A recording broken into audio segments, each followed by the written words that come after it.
Chen Duiyu n'aurait jamais imaginé que le mari qu'il détestait le plus, au moment de leur divorce, mourrait pour lui dans un accident de voiture. Au seuil de la mort, son mari, gisant dans une mare de sang, lui a dit « S'il y a une prochaine vie, j'espère ne jamais te recroiser. » Chen Duiyu, te serrant dans ses bras, toi qui étais couvert de sang, pleurait à s'en fendre l'âme. À cet instant, il se haïssait plus que tout. Il aimait profondément son mari. Si seulement son orgueil ne l'avait pas aveuglé. Comment en serait-il arrivé au divorce? Comment une telle chose aurait-elle pu arriver? Après ta mort, Chen Duiyu a sombré dans une profonde dépression. 1 an plus tard, il a avalé une grande quantité de somnifères dans sa chambre. Il ferma les yeux avec un sourire. Fang Xu, je viens expier mes fautes auprès de toi. Quand il rouvrit les yeux, Chen Duiyu se trouvait dans leur chambre nuptiale. Il regarda son reflet dans le miroir de la coiffeuse. Sa main se posa instinctivement sur son visage. Le contact était si réel. De plus, son poignet était immaculé, sans la moindre cicatrice de ses mutilations passées. Le téléphone posé à côté s'alluma, signalant un message. Il le prit pour vérifier. La date affichée était le 11 mai. Tous les indices montraient à Chen Duiyu qu'il avait été ramené à la vie. Et son mari, alors? Chen Duiyu était comme un naufragé, qui s'accroche à une bouée de sauvetage. Rien qu'à l'idée de pouvoir te revoir, d'avoir une chance de tout réparer, les larmes montèrent aux yeux de Chen Duiyu. Chen Duiyu quitta la pièce précipitamment, n'ayant rien à voir avec son attitude habituelle. De PDG distant et supérieur. En réalité, Chen Duiyu t'aimait. Mais lorsque sa mère était gravement malade, tu avais utilisé les fonds de lancement de ta propre entreprise pour payer son traitement. Cela l'avait mis en position de faiblesse. Il te devait une dévotion et une reconnaissance totale. Mais quand son entreprise a décollé et que sa carrière a prospéré, alors que la tienne stagnait, Chen Duiyu a ressenti le désir de dominer leur relation. Il ne réalisait pas que c'était cet état d'esprit qui était à l'origine de leurs conflits incessants, provoquant la discorde, les disputes et les chambres séparées. Petit à petit, ils en sont arrivés au divorce, un fossé infranchissable s'étant creusé entre eux. Dans sa vie antérieure, devant le bureau des affaires civiles, Chen Duiyu avait déjà profondément regretté sa décision. Mais avant qu'il n'ait pu dire un mot, il s'était retrouvé au cœur d'un crime passionnel. Un mari infidèle avait convaincu sa femme d'un faux divorce, afin de pouvoir épouser sa maîtresse. L'épouse trompée avait alors foncé en voiture sur le couple d'amants maudits. Le choc a projeté la voiture sur toi et Chen Duiyu, qui vous trouviez non loin. Face au danger imminent, tu l'as poussé instinctivement. Lorsque Chen Duiyu, qui était tombé, s'est relevé, il a découvert une scène d'enfer. Tu gisais déjà dans une mare de sang.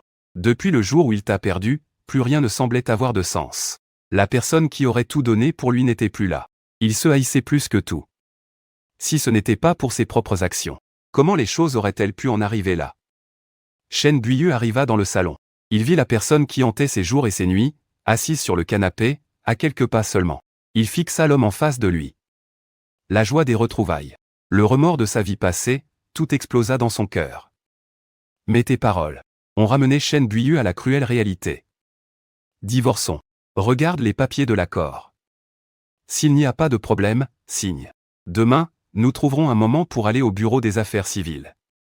Chen Duiyu se sentit comme si on l'avait plongé dans un bain de glace. Même si le destin, par pitié, lui avait offert une seconde chance, la crise qui rongeait son mariage était toujours bien présente. Et elle est déjà sur le point de s'effondrer. S'il n'y a aucun moyen de la sauver, cette vie ne sera qu'une répétition de l'échec passé. Même si je parviens à éviter cet accident de voiture, nous deviendrons des étrangers. L'homme que j'aime le plus deviendra le mari de quelqu'un d'autre. Il offrira cet amour, qui aurait dû être le mien, à une autre femme. Chérie, ne divorçons pas, d'accord, dit Chen Duiyu, les larmes aux yeux. Peut-être que ça fait si longtemps que tu n'as pas entendu ce mot que, sur le moment, il te semble complètement étranger. Tu lèves les yeux vers Chen Duiyu. À l'université, il était déjà d'une beauté irréelle. Une fleur inaccessible et renommée. Aujourd'hui, il est encore plus beau, telle une lune brillante dans le ciel nocturne. Mais tu ne ressens plus ce battement de cœur. Je suis fatigué. Laisse-moi partir, et libère-toi aussi. Mettre fin à tout ça au plus vite sera mieux pour tout le monde. Chen Duiyu, tu n'es plus celui que tu étais. Et moi, je me suis perdu dans ce mariage. Le temple de notre bonheur est devenu une prison glaciale. Quel couple marié en vient à faire chambre à part sans raison? Je voulais un enfant, mais tu n'as cessé de repousser. Pourtant, on s'était mis d'accord sur tout ça avant de se marier. Tu prends une profonde inspiration. En dire plus ne servirait à rien. Il y a tant d'autres choses que je ne veux pas remuer. Ton indifférence, n'est-ce pas parce que tu veux divorcer? Alors, comme tu le souhaites. Signe. Demain, on ira au bureau des affaires civiles. Ces mots sont comme des couteaux qui lacèrent le cœur de Chen Buiyu. C'est moi qui n'ai pas rempli mes devoirs d'époux. Donne-moi une autre chance. Je promets d'être un époux parfait à l'avenir. Je passerai le reste de ma vie à t'aimer. La voix de Chen Buiyu est brisée par un léger sanglot, des larmes brillent dans ses beaux yeux. Tu ne comprends pas. Cet époux, d'habitude si froid et distant, pleure au moment où tu demandes le divorce. Tient-il vraiment à toi? Peut-être qu'on ne chérit les choses qu'une fois qu'on les a perdues. Ou alors, a-t-il peur que tu ne convoites sa fortune? À quoi bon? En repensant à ces années de souffrance, ton cœur ne vacille pas. Que tu signes ou non, ce divorce aura lieu. Pour l'amour de ceux que nous avons été, séparons-nous en bons termes.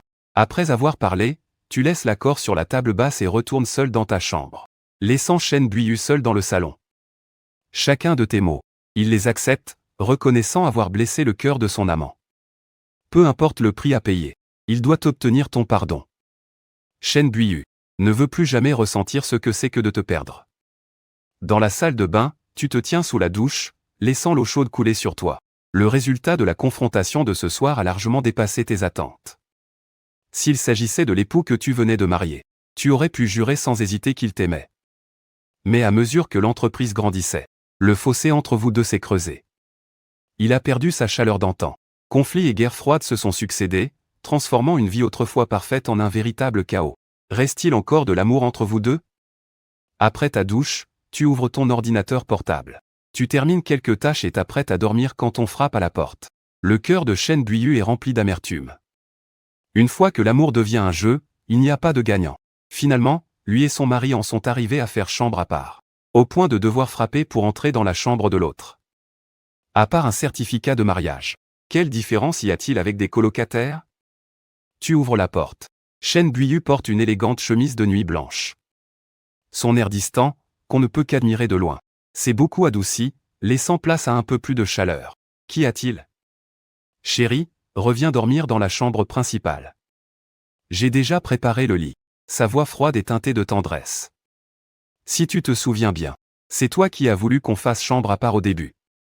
Tu ne fais qu'énoncer les faits. Ça fait si longtemps qu'on dort séparément, je me suis habitué à dormir seul. Tu devrais quand même réfléchir à ce que je t'ai dit ce soir. La porte se referme. La conversation est terminée.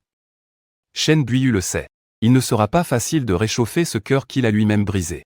Mais il ne peut s'empêcher de se sentir déçu. Au tout début de leur mariage, vous étiez si amoureux. Les moments passés apparaissaient dans le lit conjugal, refusant de vous lever, sont désormais un luxe. Il retourne dans la chambre principale. L'espace et le calme se sont transformés en solitude. Sur la table de chevet, se trouve encore une photo de mariage encadrée. Chen Buiyu la prend et la contemple tendrement. Il ne peut s'empêcher de caresser ton visage du bout des doigts. Les beaux souvenirs du passé défilent dans son esprit. Mon chéri, tu me manques. Toute la nuit, Chen Buiyu réfléchit à un moyen de te faire changer d'avis. Après tout, le temps lui est compté. Il ne s'endort qu'au petit matin, épuisé. Le lendemain matin, tu arrives dans le salon. Aucune trace de Chen Buiyu. Tout est silencieux. Cet endroit ne ressemble plus à un foyer depuis bien longtemps. Tu prends tes clés de voiture et te diriges directement vers l'entreprise. À 9 h du matin, la lumière du soleil qui inonde la pièce réveille la beauté renversante endormie dans le lit. Chen Buiyu voulait te préparer le petit déjeuner lui-même, comme avant, et nouer ta cravate, mais il a clairement manqué sa chance. Il trouve cependant vite un moyen de se rattraper. Tu entres dans ton bureau. Bonjour patron. Retentit une voix enjouée. C'est ton assistante, Chen Qingqing. Elle a été embauchée dès la création de cette petite entreprise. Chen Qingqing travaille pour toi depuis si longtemps. Elle sait donc que tu n'es pas de bonne humeur et t'apporte une tasse de thé. Pourtant, les ventes de nos produits n'arrêtent pas d'augmenter. Qu'est-ce qui peut bien le tracasser? Pendant que tu bois ton thé, Chen Qingqing pose discrètement son regard sur ton visage, avant de le retirer tout aussi discrètement. Tu reposes ta tasse. Tu te mets alors au travail. Il y a beaucoup à faire à l'entreprise en ce moment. Tu es tellement occupé que tu n'as pas vu midi arriver. C'est l'heure de déjeuner. Il faut bien recharger les batteries. Dit Chen Qingqing, tout en disposant un repas appétissant. Vous avez mangé? Bien sûr. Sinon, comment aurais-je la force de m'occuper de vous, patron? Au moment où elle prononce ces mots, une silhouette élégante et froide entre dans le bureau. C'est Chen Buiyu, qui a visiblement quitté son travail en vitesse pour venir. Vêtu d'un costume impeccable, il dégage l'aura d'un dirigeant. L'image parfaite du PDG inaccessible. Il tient à la main une boîte repas raffinée. Le but de sa visite est évident. Un silence s'installe dans le bureau. Tu ne t'attendais pas à la visite de Chen Buiyu. Lui, de son côté, regarde Shen Qingqing préparer ton repas. Il ressent un certain malaise, comme si on lui avait volé sa place, surtout après avoir entendu cette phrase plutôt ambiguë. Un sentiment d'urgence le saisit. Vous pouvez aller vous reposer, dis-tu à Shen Qingqing. Cette dernière ne s'attendait pas à ce que sa petite plaisanterie soit entendue par le mari du patron. Ça va être difficile à expliquer maintenant, pourvu qu'il ne se dispute pas à cause de ça. Il ne reste plus que toi et Chen Buiyu dans le bureau. Chen Buiyu reste silencieux un instant, puis dit d'une voix douce, « Mon chéri, je t'ai apporté à déjeuner. Goûte voir si ça te plaît. » Toute son aura autoritaire s'est dissipée. Passant de PDG à épouse attentionnée, elle disposa les magnifiques boîtes repas en bois, une par une. Ce ne sont que des plats que tu aimes. Chen Buiyu, voyant son mari se lever de son bureau et s'apprêter à déjeuner, sentit son cœur s'emplir de joie. Mais elle fut vite déçue. 2 déjeuners étaient posés sur la table. Et tu as choisi l'autre, avant de lui demander d'un ton neutre. Pourquoi, tout à coup, tu ne veux plus divorcer? Tu t'inquiètes pour le partage des biens? Si c'est ça, tu peux être tranquille. Je suis capable de subvenir à mes propres besoins. Je n'irai pas jusqu'à m'en prendre à toi. Mon chéri, je n'ai jamais pensé à divorcer. Ah oui? Ces 2 mots ne contenaient pas la moindre once de confiance. Laisse plutôt la Chen Buiyu de 24 ans me le dire. À cette époque, tu m'aimais encore.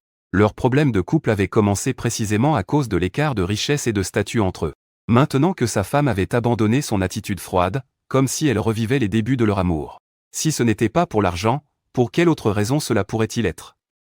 Chen Buiyu voulut protester, mais se rendit compte qu'elle n'avait aucun argument. Dans leur dispute passée, elle avait en effet agi par égoïsme, voulant que tu cèdes. C'est ce qui avait mené à la situation actuelle. Mon chéri, que tu me crois ou non, je n'ai jamais voulu divorcer. Toutes ces années, il n'y a eu que toi dans mon cœur. Je n'espère pas que tu baisses ta garde immédiatement. Après tout, je t'ai fait subir tellement d'injustices ces dernières années. Si tu as des exigences ou si tu veux une compensation, tu peux tout me demander. Tant que c'est en mon pouvoir, je ne refuserai rien. Face aux paroles conciliantes de Chen Buiyu, tu es resté de marbre. Tu ne lui as même pas laissé la moindre chance, continuant de manger ton déjeuner. Ce sentiment d'être devenus des étrangers était comme du sel sur une plaie, provoquant une douleur aiguë et lancinante. Elle se souvint des doux moments du début de leur mariage. À table, la conversation ne s'arrêtait jamais.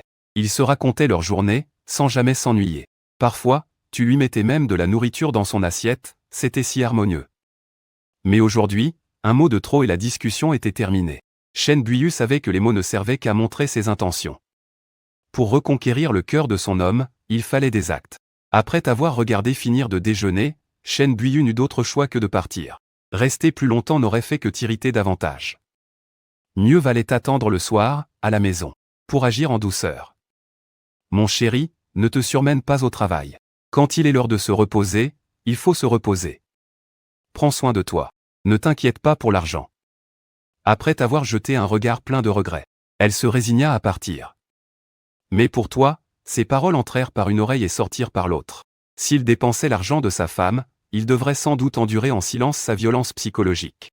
Il n'aurait alors plus le droit, et encore moins le courage, de lui demander le divorce. De plus, tu n'as jamais été du genre à accorder la priorité à l'argent. Si l'argent avait été le plus important pour toi, à l'époque, tu aurais très bien pu rompre avec Chen Buiyu et utiliser tes premières économies pour lancer ton entreprise, plutôt que de tout dépenser pour sa mère. Dans la voiture de Chen Buiyu, la chauffeuse demanda prudemment, « Madame la présidente, on retourne à l'entreprise ou on va au centre commercial ?» Chen Buiyu regarda par la fenêtre. Aujourd'hui était un jour spécial, leur anniversaire de mariage. Elle voulait préparer elle-même quelques cadeaux. Elle arriva bientôt dans le centre commercial le plus luxueux de la ville. Chen Buiyu choisit personnellement pour toi une tenue complète. Costume, cravate, chaussures en cuir, montre de luxe, et même une voiture de sport. Les vendeurs admiraient en silence celui qui n'était même pas présent. Avoir une femme d'une beauté céleste était une chose, mais qu'elle soit en plus aussi attentionnée. Comme acheter 2 voitures de sport d'un coup, simplement parce que le dernier modèle n'était disponible que sur commande. Acheter le modèle en stock pour patienter. Franchement, qui fait ça? C'était de l'argent dépensé pour lui, et pourtant, Chen Buiyu trouvait ça plus jouissif que de le dépenser pour elle-même. La sonnerie de son téléphone retentit, mais ce n'était pas l'appel de la personne qu'elle attendait. Buiyu, tu es libre ces temps-ci? J'ai une chaîne de villages de vacances. Ça t'intéresserait de venir les essayer avec moi? À l'autre bout du fil, une voix particulièrement agréable se fit entendre. C'était son amie, Shen Wanzi. Elles avaient collaboré une fois par le passé et comme le courant était bien passé, elles étaient devenues de bonnes amies. Mais en ce moment, Shen Buiyu ne désirait qu'une chose, rester à ses côtés. Un séjour là-bas prendrait au moins 2 ou 3 jours. Elle ne voulait pas partir, et n'en avait aucune envie. J'ai quelque chose de très important à faire en ce moment, donc je ne pourrai pas venir. L'entreprise aurait des soucis, pensa soudain Shen Buiyu. Une femme aussi séduisante et pleine de charme doit mieux comprendre les hommes. Wanzi, dis-moi, comment reconquérir le cœur d'un homme? Elle s'imaginait qu'une femme aussi noble et envoûtante que Wanzi, avec une telle prestance, devait avoir une foule de prétendants et donc, mieux savoir déchiffrer le cœur des hommes. Pourtant, en réalité, Shen Wanzi n'avait aimé qu'une seule personne et avait toujours éconduit ses admirateurs. Elle était encore plus fleur bleue qu'elle, qui était pourtant mariée. Passer des affaires de l'entreprise aux problèmes de cœur. Le grand écart était un peu brutal. Mais qui n'aime pas les potins amoureux? Shen Wanzi ne s'attendait pas non plus à ce que Shen Buiyu puisse avoir ce genre de soucis.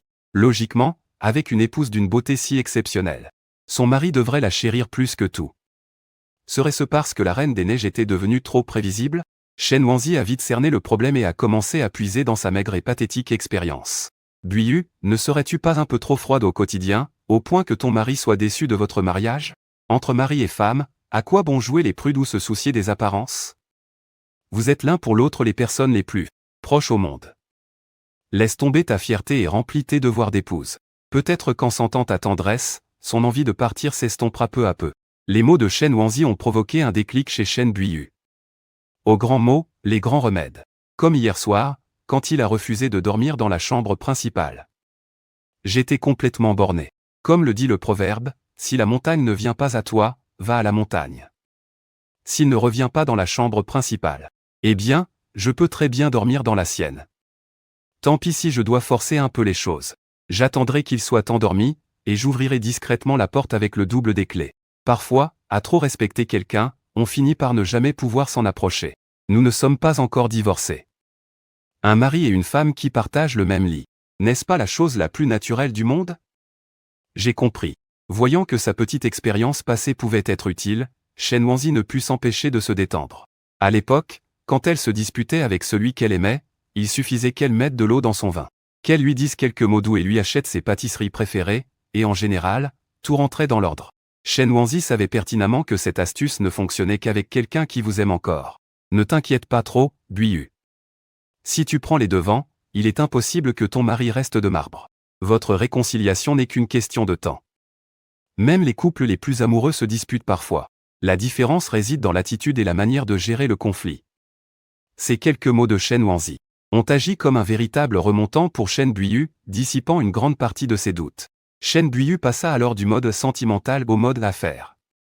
La PDG, réincarnée dans cette nouvelle vie, savait plus ou moins ce qui allait se produire. Et certains gâteaux étaient trop gros pour qu'elle puisse les manger toute seule. Elle avait besoin de trouver une associée pour monter ses plans. Les deux femmes d'affaires discutèrent pendant environ une demi-heure. À peine l'appel terminé, Shen Buiyu jeta un œil à sa montre raffinée. 14 heures. Encore 4 heures avant de la voir. Pendant ce temps, dans un autre bureau, une belle et vive silhouette entra, l'air anxieux. « Patron, vous ne vous êtes pas disputé avec votre femme, j'espère » demanda-t-il, la voix hésitante. « Je me suis plaint un instant et son père m'a surpris en flagrant délit. »« C'est pas vrai. Si je n'ai pas mangé à ma faim, comment aurais-je la force de te servir ? » ?»« Et puis quoi encore, servir ? » ?»« Comment ça, servir ? Shen Qingqing a effectivement un faible pour vous, mais la relation entre un patron et son employé est un fossé infranchissable. Et l'alliance à votre doigt est une barrière encore plus inébranlable. Elle rappelle à chaque instant à Shen Qingqing que cet homme, si beau et élégant, est seulement à admirer de loin, et qu'il ne faut pas faire de bêtises. S'il y avait des niveaux parmi les assistants, Shen Qingqing serait sans aucun doute dans la catégorie supérieure. Sa présence pourrait vous soulager d'une bonne partie de la pression. Non. Vous parcourez une autre proposition soumise par un employé. Autrefois, vous aussi, vous pensiez que les disputes étaient un gros problème. Mais le plus gros problème, c'est de ne même plus avoir envie de se disputer. Shen Qingqing, voyant que son patron était comme à son habitude, le visage impassible, n'a pas insisté pour en savoir plus. Avec toutes ces années d'expérience, vous savez évidemment ce qui inquiète Shen Qingqing. Je pose la proposition et dis, concentre-toi sur ton travail. Ne pense pas à toutes ces bêtises. Shen Qingqing ne s'attendait pas à ce que l'affaire soit classée si simplement. Le soleil se couche. Le travail de la journée est terminé. Pas besoin de faire d'heures supplémentaires ce soir. Vous rentrez en voiture. Sur la place de parking, vous allumez la musique et écoutez quelques vieilles chansons avant de sortir de la voiture. Peut-être que depuis que des fissures sont apparues dans votre couple, la voiture est devenue votre deuxième maison. En entrant, vous découvrez une scène bien différente de d'habitude. La table est couverte de plats somptueux, et l'arôme du repas flotte dans l'air. De quoi toucher le cœur de quiconque rentre à la maison. Shen Buiyu vous attend. Elle est un peu moins distante, un peu plus douce et gracieuse. On se croirait presque au début de notre mariage. Chérie, tu as eu une longue journée. Viens manger d'abord, dit-elle en s'approchant avec élégance. Elle veut vous aider à enlever votre veste, mais malheureusement, comparée à l'habitude que vous avez prise au fil du temps, elle est bien trop lente. Vous l'enlevez vous-même en quelques secondes à peine. À quand remonte la dernière fois que Shen Buiyu vous a aidé à vous habiller ou à nouer votre cravate? Voyant qu'elle ne sait pas par où commencer, Shen Buiyu ne se décourage pas pour autant. Le dîner est le seul moment où le couple se voit depuis qu'ils ont commencé à faire chambre à part. Le seul moment de la journée. Ils ne dorment même plus dans la même pièce. Leur communication s'est naturellement raréfiée. Aujourd'hui, c'est leur anniversaire de mariage. Bien sûr que vous vous en souvenez, mais vous estimez que votre relation en est arrivée à un point où il n'y a plus rien à célébrer. Shen Buiyu s'en souvient aussi, mais elle n'ose pas en parler. Après tout, si leur mariage en est arrivé là, elle en est la principale responsable. Anniversaire de mariage. Prononcé par elle, ces mots sonneraient comme une mauvaise blague. Vous concentrez toute votre attention sur le repas appétissant. La cuisine de la gouvernante s'est encore améliorée. Une PDG n'a pas besoin d'avoir de tels talents, et ce n'est pas nécessaire. Vous mangez donc sans le moindre scrupule. Voyant que vous n'avez aucune envie de lui parler, un éclair de tristesse passe dans les yeux de Shen Buiyu. On récolte ce que l'on sème. Et cette récolte est bien trop ironique. Chérie, je t'ai acheté quelques cadeaux, regarde s'ils te plaisent, dit-il d'une voix douce. Les clés de la voiture de sport étaient posées sur la table. Leur logo unique les rendait particulièrement remarquables. Il y avait aussi une montre de luxe dans un écrin raffiné qui, sous la lumière, brillait d'un éclat éblouissant. Tout cela coûtait une fortune. Tu y as à peine jeté un œil avant de reporter ton attention sur le repas. J'ai déjà une voiture et une montre. Elles ne sont peut-être pas aussi luxueuses, mais elles me suffisent. Inutile de gaspiller de l'argent. Où en es-tu dans ta réflexion sur le divorce? Tonton détaché fut comme un coup de poignard pour Shen Buiyu. Il évita de répondre, ignorant délibérément le sujet. Ma chérie, dépenser de l'argent pour mon mari, ce n'est pas du gaspillage. Ce qui est à moi est à toi. À l'époque, n'as-tu pas toi-même dépensé toutes tes économies pour moi, mon amour? Si tu n'aimes pas cette montre ou cette marque de voiture, on en achètera d'autres, c'est tout, dis-tu en posant tes baguettes. Alors comme ça, tu te souviens encore du passé. Une sonnerie de téléphone retentit soudain, sauvant un Shen Buiyu à court de mots et offrant un bref répit à l'atmosphère glaciale. Tu vis que c'était ta mère qui appelait et en profita pour te calmer. Tu expiras un grand coup, retrouvant ton calme. Maman, tu as dîné? Oui, et toi? Papa et moi, on se promène dans le parc. Les saisons changent, fais bien attention à ta santé. Tu connais ta mère par cœur. Si elle appelle, c'est à 90% pour vous presser d'avoir un enfant. Tu as déjà parlé du divorce à ton père, mais tu n'as rien dit à ta mère. Elle est fragile, elle fait de l'asthme et elle est très sensible. Lui annoncer que tu vas divorcer ne servirait à rien, elle ne pourrait pas t'aider. Au contraire, elle s'inquiéterait au point de ne plus endormir. Chaque jour gagné est un jour de gagné. Ton père, après avoir compris la situation, a fumé 2 cigarettes avant de dire « Si tu n'es pas heureux, alors divorce. » Mon fils a grandi, il sait prendre ses propres décisions. Puisque sa femme a réussi et le méprise, à quoi bon s'accrocher? Dans la vie, il faut se battre pour sa fierté, non? Mais ta mère, qui ignore tout, continue d'insister pour avoir un petit enfant. À peine 2 phrases échangées, et la voilà qui revient sur le sujet du petit-fils. Alors, le ventre de Xiaoyu, il y a du nouveau? Vous allez bientôt avoir 30 ans tous les deux. Il est grand temps d'avoir un enfant. Maman, on a nos projets. Contente-toi de profiter de ta retraite. Ne t'inquiète pas autant pour nous. Elle est très occupée par son travail. Et moi aussi. Tu as sorti l'excuse la plus classique qui soit.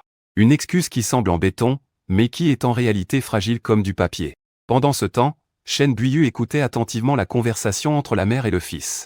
Dans le silence de la pièce, elle parvenait à entendre quelques bribes de la conversation. Face aux réponses évasives de son fils, la mère perdit patience. « Passe-moi ma belle-fille. » Elle est partie prendre sa douche. Ce n'est pas pratique pour elle de répondre. En entendant ces mots, Chen Buiyu fut terriblement déçue. C'était comme si elle avait déjà perdu ses droits en tant qu'épouse.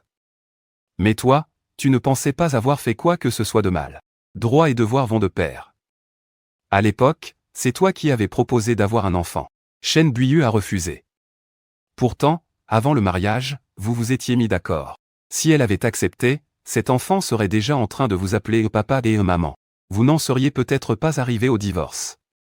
Et puis, de toute façon, cet appel n'était là que pour vous presser d'avoir un enfant. Et comme elle n'en veut pas, de ton point de vue, ce n'est pas comme si tu privais Chen Buiyu de ses droits. Mais elle l'a aidé à se débarrasser de ce souci. Finalement, grâce à l'intervention amicale de son père, l'appel a enfin pu se terminer. Qu'est-ce qu'il a dit? Rien d'important. Après le dîner, tu es parti, laissant Chen Buiyu seule, avec les clés de la voiture de sport sur la table. Elle n'avait pas le cœur à manger. Une demi-heure plus tard, ce fut au tour du téléphone de Chen Buiyu de sonner. C'était sa belle-mère, qui avait probablement calculé le bon moment pour appeler. « Maman, comment allez-vous ces derniers temps? » « Très bien. »« Ma petite Yu, quand est-ce que toi et Fangxu comptez avoir un enfant? » Ce n'est pas que je veuille me mêler de vos affaires, mais ce n'est pas bon d'attendre trop longtemps. Tu as déjà 27 ans. Si vous attendez encore quelques années, les risques liés à la grossesse augmenteront considérablement. Maman, vous avez raison. Je vais en discuter avec mon mari. En entendant sa belle-fille dire cela, le cœur inquiet de la belle-mère fut soulagé. Elles ont bavardé de choses et d'autres avant de raccrocher, pour ne pas déranger le couple. Aux yeux de Chen Buiyu, sa belle-mère avait toujours été très compréhensive et ne s'était jamais mêlée des affaires de leur couple. C'était la première fois qu'elle recevait un appel pour la presser d'avoir un enfant. C'est vrai. Il était temps pour elle et son mari d'avoir un enfant. L'idée était belle, mais la mettre en pratique s'avérait bien plus difficile. Elle prépara ses vêtements et entra dans la salle de bain. La vapeur d'eau embuait l'air, voilant ses charmes infinis. La personne dans le miroir était toujours aussi noble et élégante. Belle comme une déesse. Chen Buiyu ne put s'empêcher de penser à Chen Qingqing, qu'elle avait vu au bureau. Ni son visage ni sa silhouette ne pouvaient rivaliser avec les siens. Pourtant, elle dégageait une sorte d'aura pétillante. Ce genre de charme est rare. Après une longue journée de travail, tu lèves la tête et elle est là, devant toi. Discuter un peu avec elle suffit à te détendre. Un sentiment de crise envahit Chen Buiyu. Autrefois, elle n'aurait naturellement pas craint une telle menace potentielle. Mais le cœur de son mari n'était plus à elle. Rien à voir avec les premiers jours de leur mariage, où ils étaient inséparables. Et follement amoureux. Même si elle était la plus belle, tout cela ne servait à rien s'il ne l'aimait plus. De plus, son intuition lui disait que les intentions de cette assistante n'étaient pas si innocentes. Elle éprouvait forcément une certaine attirance pour son mari. Pour quelqu'un qui a failli perdre ce qu'il a, le besoin de possession est décuplé. Elle ne pouvait tolérer le moindre grain de sable, le moindre imprévu. Un plan germa doucement dans son esprit, faire en sorte que Chen Qingqing démissionne. Toi, de ton côté, tu es rentré, tu as pris ta douche comme d'habitude, puis tu as allumé ton ordinateur. Sans te douter un seul instant que ta mère avait appelé Chen Buiyu pour lui parler de certaines choses. Tu es un homme marié, et pourtant, tu vis comme un célibataire. Dans le groupe de discussion de tes anciens camarades de classe, silencieux depuis longtemps, quelqu'un a soudain proposé d'organiser une réunion. Tu as parcouru la conversation du regard, sans faire le moindre commentaire. Tu as quitté la discussion discrètement. De nos jours, ces réunions sont toujours mêlées de relations sociales compliquées. Après avoir lu les actualités pendant un moment, la fatigue t'a envahi. Tu as éteint la lumière pour dormir. Dans un demi-sommeil, tu as entendu la poignée de la porte tourner. Des pas légers se sont approchés. La veilleuse était trop faible pour distinguer qui entrait. La silhouette gracieuse et parfaite qui se dessinait était nimbée d'un halo de mystère. Grâce à la faible lueur de la veilleuse, Chen Buiyu pouvait vaguement distinguer la silhouette de son mari. Il est monté lentement sur le lit et t'a enlacé par derrière. Un sentiment de sécurité t'a envahi. Son contact t'a aussitôt tiré de ta torpeur. Un corps doux, chaud et parfumé était pressé contre le tien, plus doux qu'un nuage au toucher. Tu savais que c'était Chen Buiyu. Toi qui la pensais si froide et distante. Si je l'ignore, elle finira bien par partir. Je ne m'attendais pas à ce qu'elle soit si directe. Est-ce vraiment la même Chen Buiyu, celle qui a acquis fortune et pouvoir? Puisque mon mari ne veut pas dormir dans notre chambre, alors je dormirai ici avec toi. Chen Buiyu voulut ajouter quelque chose, mais le bras qu'elle avait posé sur la taille de son mari fut repoussé. Ses bras se retrouvèrent vides. Tu n'es pas dans la chambre principale. J'y vais, ne me suis pas. Grâce à toi, ça fait longtemps que j'ai l'habitude de dormir seul. Avec toi ici, je n'arrive pas à dormir. Tu te lèves du lit. Bientôt, Chen Buiyu se retrouva seul dans la chambre, le cœur lourd. Un tel fossé ne se creuse pas en un jour. Espérer reconquérir ton cœur si simplement. C'est bien trop optimiste. Cela dit, ça faisait aussi partie de son plan. Mais malgré tout, en entendant ces paroles pleines de mépris, une vague de tristesse l'envahit. Chen Buiyu ne put s'empêcher de penser au jour où c'est elle qui avait exigé de faire chambre à part. Il a dû se sentir encore plus mal. C'est un juste retour des choses aujourd'hui. Un châtiment bien mérité. Je suis désolé. Chen Buiyu serra contre elle la couverture, encore imprégnée de ton odeur. En repensant à cette brève étreinte, elle se dit qu'elle était la femme la plus stupide du monde. Avoir détruit de ses propres mains un mariage qui était si beau, et t'avoir blessé si profondément. Pourquoi vouloir à tout prix que la personne qui nous aime cède? Parfois en amour, gagner, c'est perdre. La couverture dans ses bras était douce. Mais ce n'était pas l'être qu'elle aimait. Ça ne pouvait pas combler le vide dans son cœur. Tout à l'heure, en t'enlaçant par derrière, Chen Buiyu a regretté si amèrement sa décision de faire chambre à part. Le bonheur était à portée de main, mais au lieu de le saisir, elle l'a repoussé de toutes ses forces, ravalant son chagrin. Elle n'osait plus y penser. Plus elle y pensait, plus la douleur était vive. Plus elle y pensait, plus elle se disait qu'elle n'aurait jamais dû. Rien que des regrets. Chen Buiyu avait bien d'autres plans en réserve, mais ce n'était pas le moment d'insister ce soir. La patience de son mari à son égard était à bout. Luttant contre l'insomnie, Chen Buiyu finit par s'endormir, bercée par l'odeur que tu avais laissée derrière toi. Elle fit de nouveau le même rêve. Tu n'avais toujours pas réussi à échapper à ton destin. Tu t'effondrais dans une mare de sang. Même si le téléphone était resté dans la chambre. Ton horloge biologique te tira du sommeil à l'heure. Après un brin de toilette, tu retournas dans la chambre d'amis pour enfiler ton costume. Chen Buiyu était réveillé bien avant toi. Ses longs cheveux noirs en cascade lui arrivaient à la taille. La lumière de l'aube qui filtrait par la fenêtre l'enveloppait d'un halo de lumière, lui donnant une apparence irréelle, comme sortie d'un rêve. C'était comme si la dispute de la veille n'avait jamais eu lieu. Chérie, as-tu bien dormi cette nuit? Je t'ai déjà préparé tes vêtements. Un costume était posé au bord du lit. Mais tu fis comme si de rien n'était, préférant te débrouiller seule. Il y avait quelques vêtements neufs dans l'armoire. Il trouva sans peine les tenues qu'il portait d'habitude. Chen Buiyu ne pouvait que te regarder faire. Tu ne daignais même pas lui répondre. Comment aurais-tu pu la laisser te nouer ta cravate? Elle repensa au premier jour de leur mariage. Chaque jour, elle nouait ta cravate de ses propres mains, et en retour, tu lui donnais un baiser. Parfois, il s'attardait un peu trop et finissait par être en retard. Puis, Chen Buiyu est devenu de plus en plus occupé. Son entreprise a décollé, et le fossé entre leur fortune et leur statut n'a cessé de se creuser. Elle, sa femme, n'était plus la même. Elle était devenue froide, utilisant toutes sortes de stratagèmes pour prendre le dessus dans leur mariage. Et maintenant, elle voulait de nouveau exercer ses droits d'épouse. Ton mari ne te prête aucune attention. Toi, dans ta tenue impeccable, tu as l'air si élégant et calme. Tu as un charme incroyablement viril. Chérie, si tu penses que c'est à cause du partage des biens que je ne veux pas divorcer, sache que je peux te céder toutes mes parts de l'entreprise. Tu es un homme d'affaires, tu sais très bien la fortune que cela représente. Mets tes mains, sans trembler, réajuste tes boutons de manchette. Ce sont tes affaires. Ça ne me regarde pas.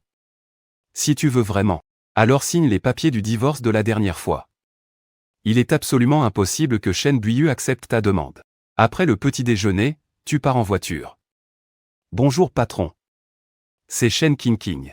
Chen Qingqing est toujours aussi vif et pétillant. Fais-moi un thé, ordonnes-tu. Ayant évité une catastrophe, il se donne encore plus à fond dans son travail. Mais il ne sait pas que les vrais ennuis sont encore à venir. Le soir, à la sortie du travail, une voiture de luxe s'arrête lentement à ses côtés. La vitre se baisse. Chen Qingqing comprend immédiatement qu'il est fichu. Dans un café, Chen Buiyu et lui sont assis face à face. Il l'observe sans rien laisser paraître, tout en se rassurant intérieurement, même s'il a un faible pour son patron. Il ne semble pas avoir fait quoi que ce soit de compromettant. Pas de panique, aimer quelqu'un n'est pas un crime. Après un long silence, Shen Buyu prend la parole, ça te dirait de changer de travail? Shen Qingqing écoute. Cette femme d'une beauté irréelle lui expose ses conditions. L'entreprise dont elle parle est très connue. Un poste de direction, et le salaire, n'en parlons même pas. Pour une femme, travailler dans un groupe de cosmétiques, c'est comme pour un homme de travailler dans une entreprise de jeux vidéo. Shen Qingqing est tenté, mais ce n'est qu'une simple tentation. Pour le moment, je n'envisage pas de changer de travail. Et je n'ai pas les compétences pour ce poste. Merci beaucoup pour votre offre. L'argent n'est pas suffisant. Shen Buyu sirote son café, mais tousse légèrement 2 fois. On dirait qu'elle a pris froid la nuit dernière. En fait, vous n'avez pas besoin d'être si hostile envers moi. Entre votre mari et moi, c'est une simple relation professionnelle. Rien de plus. Ce que vous avez entendu l'autre fois au bureau n'était qu'un malentendu. Et puis, franchement, avec une femme aussi belle que vous, comment mon patron pourrait-il s'intéresser à moi? S'il n'y a rien d'autre, je vais devoir vous laisser. Shen Qingqing s'en va d'un air calme, mais en réalité, son cœur bat la chamade. C'est la première fois qu'il ressent la pression de l'épouse légitime. Pour une simple plaisanterie entendue, elle vient lui faire miroiter toutes sortes de conditions avantageuses. Son instinct de possession est vraiment trop puissant. Et bien sûr, Shen Qingqing se sent coupable. Après tout, il t'aime vraiment, n'est-ce pas? Dans le café, Shen Buyu soupire légèrement. On dirait bien qu'il a des sentiments pour toi. Sinon, comment une offre pareille ne suffirait-elle pas à débaucher un simple assistant? Rentrons d'abord. Il me manque. Au cœur de la nuit silencieuse. Tu as l'habitude de faire de l'exercice, alors tu as le sommeil lourd. La porte de la chambre s'ouvre de nouveau. Une silhouette magnifique et délicate apparaît. C'est Shen Buyu. Cette fois, tu n'as pas refusé son étreinte. Une personne endormie ne peut pas refuser. Elle tend la main et caresse doucement ton visage. Ses yeux brillants sont remplis de tendresse et d'amour. Mais Shen Buyu ne s'en contente pas. Elle s'approche lentement, si près que le bout de leur nez est sur le point de se toucher. Un doux baiser se pose. Le temps semble remonter son cours. Revenant à l'époque de leurs jours les plus heureux, quand mari et femme dormaient dans le même lit. Shen Buyu a le sommeil léger. Parfois, elle se réveille un peu avant toi. Pendant ces moments, elle ne peut s'empêcher de te regarder en secret, t'embrasser doucement pendant que tu dors, puis te contempler longuement. Je ne me lasserai jamais de te regarder. Je veux être la première chose que tu vois à ton réveil.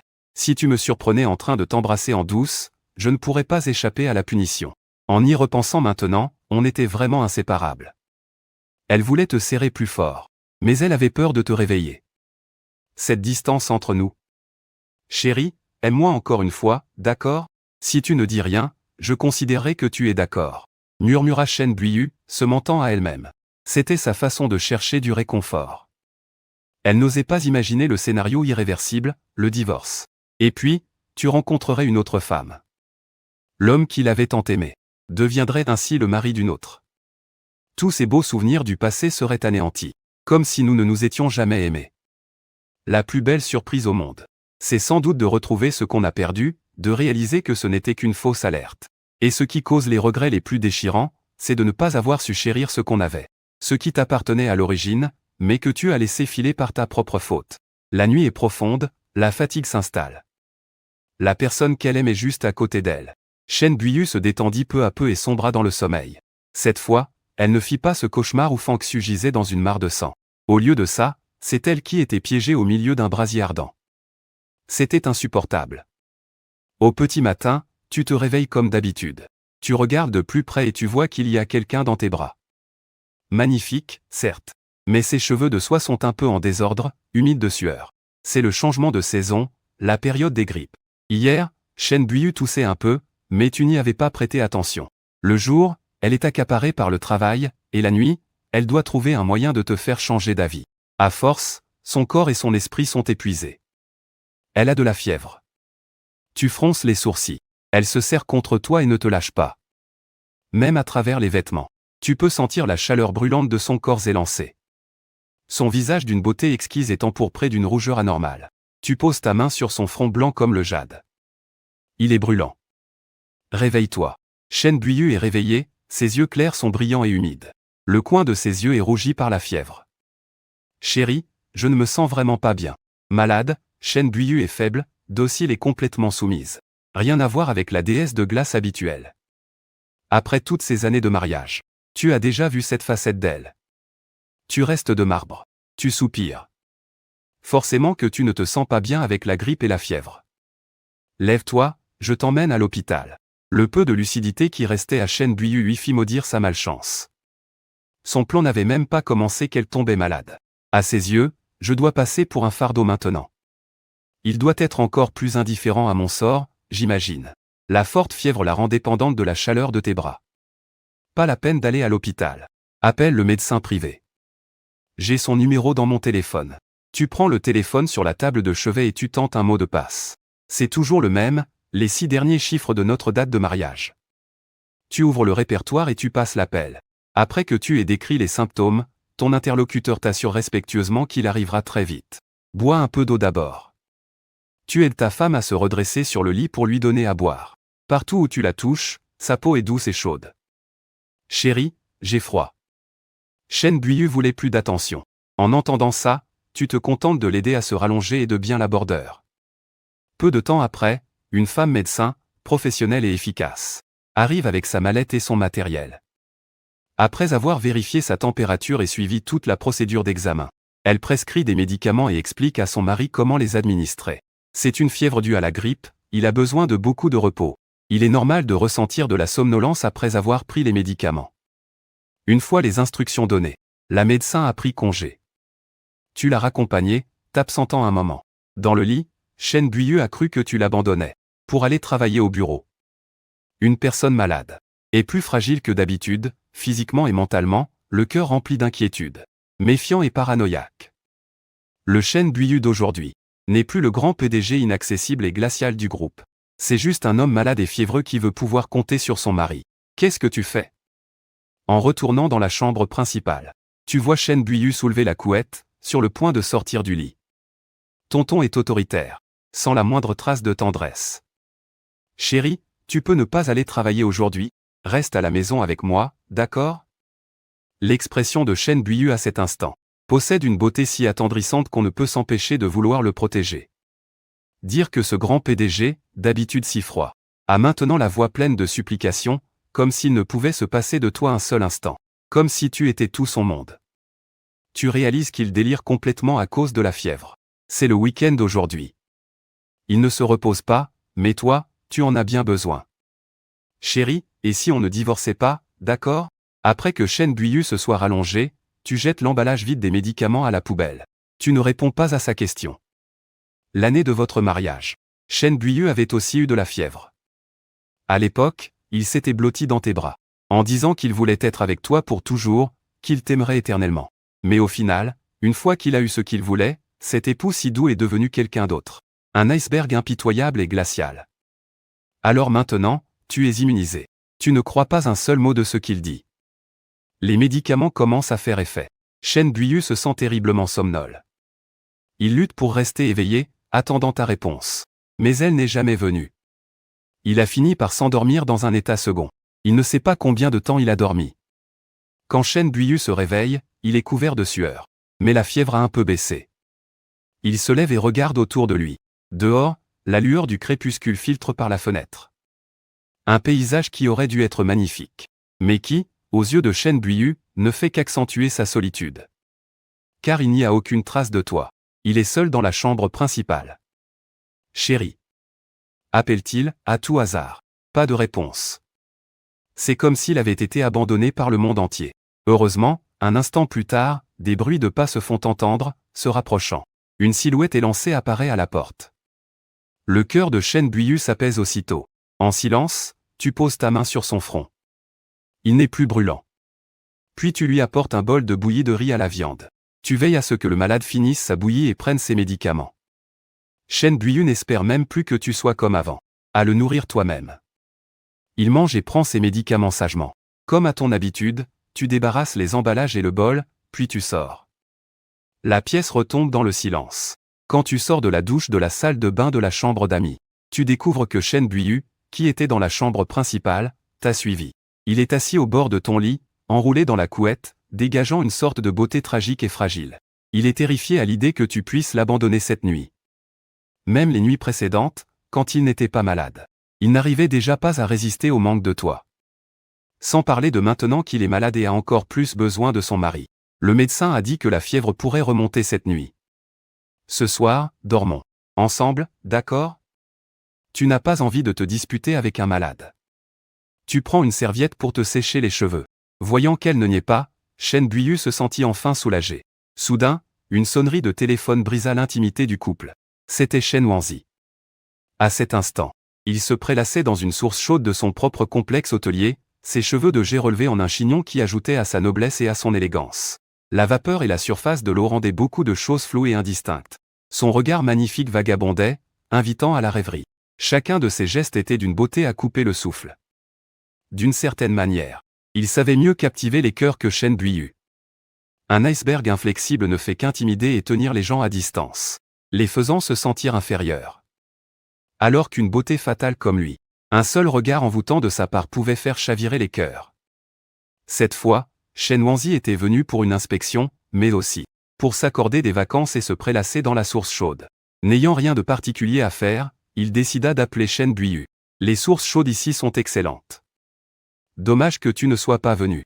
Comment ça se passe, tes problèmes de cœur? Sa voix envoûtante résonnait dans le combiné, mêlée au son de l'eau. Chen Buiyu te jeta un coup d'œil. Voyant que ton attention était rivée sur l'ordinateur portable, il répondit, par un heureux hasard, il y a eu quelques progrès. Pourquoi ta voix a l'air si faible? Tu es malade? Shen Wanzi marqua une pause, en rassemblant tous les indices. Un heureux hasard, comme disait son ami. Quelques progrès signifiaient qu'il était malade et qu'on s'occupait de lui. Pas étonnant que sa voix soit si réservée. Son amour est sûrement à côté de lui, il ne peut pas parler librement. Alors, repose-toi bien. Je passerai te voir à mon retour. Salut. Shen Wanzi raccrocha. Il soupira, ému. Il était du genre à se réjouir du bonheur de ses amis. Shen Wanzi avait un jour demandé à son assistante comment elle gérait les disputes avec son mari. L'assistante lui avait conseillé d'acheter quelques nuisettes sexy. Il avait d'abord pensé à partager ce conseil d'initié avec Chen Buiyu. Mais pour quelqu'un d'aussi froid et distant que lui, la retenue est gravée dans ses os. Il dédaignerait probablement, ou n'y penserait même pas. Pourtant, pour un couple, c'est tout au plus un petit jeu, rien de bien vulgaire. Si cela pouvait l'aider à reconquérir le cœur de son amour, ce serait une chance inouïe. Faut-il attendre qu'il soit trop tard pour avoir des regrets? La douleur de perdre l'être aimé est trop grande. Il en avait fait l'amère expérience il y a longtemps. Il ne voulait pas que Chen Buiyu répète les mêmes erreurs que lui. Shen Wanzi se prélassait tranquillement dans le bassin chaud, un peu perdu dans ses pensées. Ses précieux souvenirs défilaient dans son esprit, image par image. Après toutes ces années, ils étaient toujours aussi vifs. Shen Wanzi se souvint soudain d'une dispute qu'il avait eue avec lui, à l'époque. Quand il lui murmurait doucement des mots d'excuse à l'oreille, les siennes devenaient toutes rouges. À cet âge innocent, le moindre contact rapproché le laissait rêveur pendant des heures. Il était si facile à amadouer. Shen Wanzi, tu l'as abandonné comme ça. Il doit te haïr profondément. Peut-être que tu ne mérites pas d'être heureux dans cette vie. La grande beauté dans le bassin chaud, se dit-il en regardant son propre reflet dans l'eau. Toutes ces années, il avait voulu retrouver cette personne. Mais il redoutait son regard plein de ressentiment. Shen Wanzi ne pouvait pas non plus se pardonner. Un soupir chargé de la mélancolie de toute une vie s'envola avec le vent. Tu fermas l'ordinateur portable et remarqua que la personne sur le lit était très prudente en répondant au téléphone. On dirait que le contenu de l'appel ne t'était pas destiné, comme s'il te cachait quelque chose. Tu es devenu indifférent. Depuis que vous faites chambre à part, vous n'avez plus jamais regardé le téléphone de l'autre. On ne peut pas retenir quelqu'un qui veut partir. C'est une leçon que tu as apprise il y a bien longtemps. En te voyant le regarder, Chen Buiyu craint un malentendu. C'était un bon ami au téléphone. Il veut que j'aille dans son complexe hôtelier. Il a ensuite ajouté que cette amie était une femme. Tu n'as pas cherché à en discuter davantage. Vous éteignez la lumière et vous vous couchez. Parfois, les choses se jouent sur un malentendu. Une seule question de plus aurait pu tout changer. Dans la pénombre de la chambre, à travers le miroir. Faire chambre à part, c'est prendre l'habitude de dormir seul. Tu tournes le dos à Chen Buiyu pour t'endormir. Cette scène n'a rien de celle d'un couple marié. Le lit de la chambre d'amis n'est pas aussi grand que celui de la chambre principale. Il est juste assez grand pour deux, sans le moindre espace supplémentaire. Chérie, hier, maman a appelé. Elle nous presse d'avoir un enfant. Chen Buiyu t'enlace par derrière, savourant le sentiment de sécurité que lui procure ton dos large. Plus elle se rapproche, plus elle regrette sa décision de faire chambre à part. Tu lui as manqué tant de nuits. Mais sa fierté l'a empêché de faire le premier pas. Et avec le temps, la distance est devenue un gouffre, et leurs sentiments se sont peu à peu désagrégés. Elle regrette amèrement toutes ces nuits gâchées. Elle aurait pu avoir des bras chaleureux pour l'accueillir. Mais elle a choisi la solitude et le silence. Le regret de ses propres erreurs est le plus déchirant. Je ne veux plus parler de ce sujet. Et il n'y a aucune raison de le faire. À l'époque, quand c'est toi qui voulais un enfant, tu as tout fait pour la convaincre. Mais elle n'en voulait pas. L'énergie émotionnelle de chacun a ses limites. Une fois qu'elle est épuisée, c'est fini. Les temps ont changé. Maintenant, tu es presque soulagé de ne pas avoir d'enfant. Tu peux ainsi quitter ce mariage quand tu le voudras, sans aucune attache. Et Chen Buiyu le sait pertinemment. Elle sait qu'elle t'a blessé trop profondément. Elle accepte le ressentiment qui émane de toi. Elle murmure pour elle-même, quand je serai rétablie, on essaiera d'avoir un bébé. À ce moment-là, chérie, si tu en veux 2, je t'en donnerai 2. Un garçon et une fille. Ce serait parfait, le choix du roi. En te serrant dans ses bras, le désir de Chen Buiyu s'éveille, mais hélas, l'esprit est prompt, mais la chair est faible. Sa fièvre est peut-être tombée, mais elle se sent encore toute molle, sans aucune force. Cela fait si longtemps qu'ils n'ont pas été intimes. Son chéri, murmuré doucement, est chargé d'une tendresse infinie. Difficile d'imaginer de tels mots de la part de cette beauté glaciale. Mais tu l'ignores. Tu fermes les yeux pour dormir. Mais les mains fines et délicates de ta femme sont très habiles. Ses mains baladeuses, rien qu'en effleurant tes vêtements, provoquent une sensation indescriptible. Tu cherches à m'allumer, on dirait. Je vois que tu n'es plus malade. Puisque c'est comme ça, retourne dormir dans notre chambre. Tu te retournes vers elle. Tu saisis le poignet d'albâtre de Chen Buiyu. Un mari et une femme partagent le même lit. C'est la chose la plus naturelle du monde. Je ne veux pas y retourner. Et je ne peux pas vivre sans toi. N'est-ce pas toi qui as voulu qu'on fasse chambre à part, à l'origine? Et maintenant, tu me fais des reproches? C'est moi qui ai eu tort. Ton souffle brûlant effleure par inadvertance le lobe délicat de l'oreille de Chen Buiyu, provoquant un frisson qui la parcourt. Chérie, si c'est trop dur pour toi, je peux t'aider. Pas la peine. Rejeté dans son devoir conjugal, Chen Buiyu ressent une déception inexprimable. Mais elle comprend. Après tout, quand elle avait exigé de faire chambre à part, n'avait-elle pas elle-même porté un coup à ta fierté? Ce n'est rien point modèle. Tu te dis que tu seras plus entreprenant une fois qu'il sera guéri. Pour l'instant, tu ne dis rien. La pièce devient complètement silencieuse. Chen Buiyu est souffrant. Il ne tarde pas à somnoler, d'autant plus que l'homme qu'il aime est à ses côtés. Il s'endort plus profondément. Ta propre respiration, agitée, finit par se calmer. Une demi-heure plus tard, tu sombres toi aussi dans le sommeil.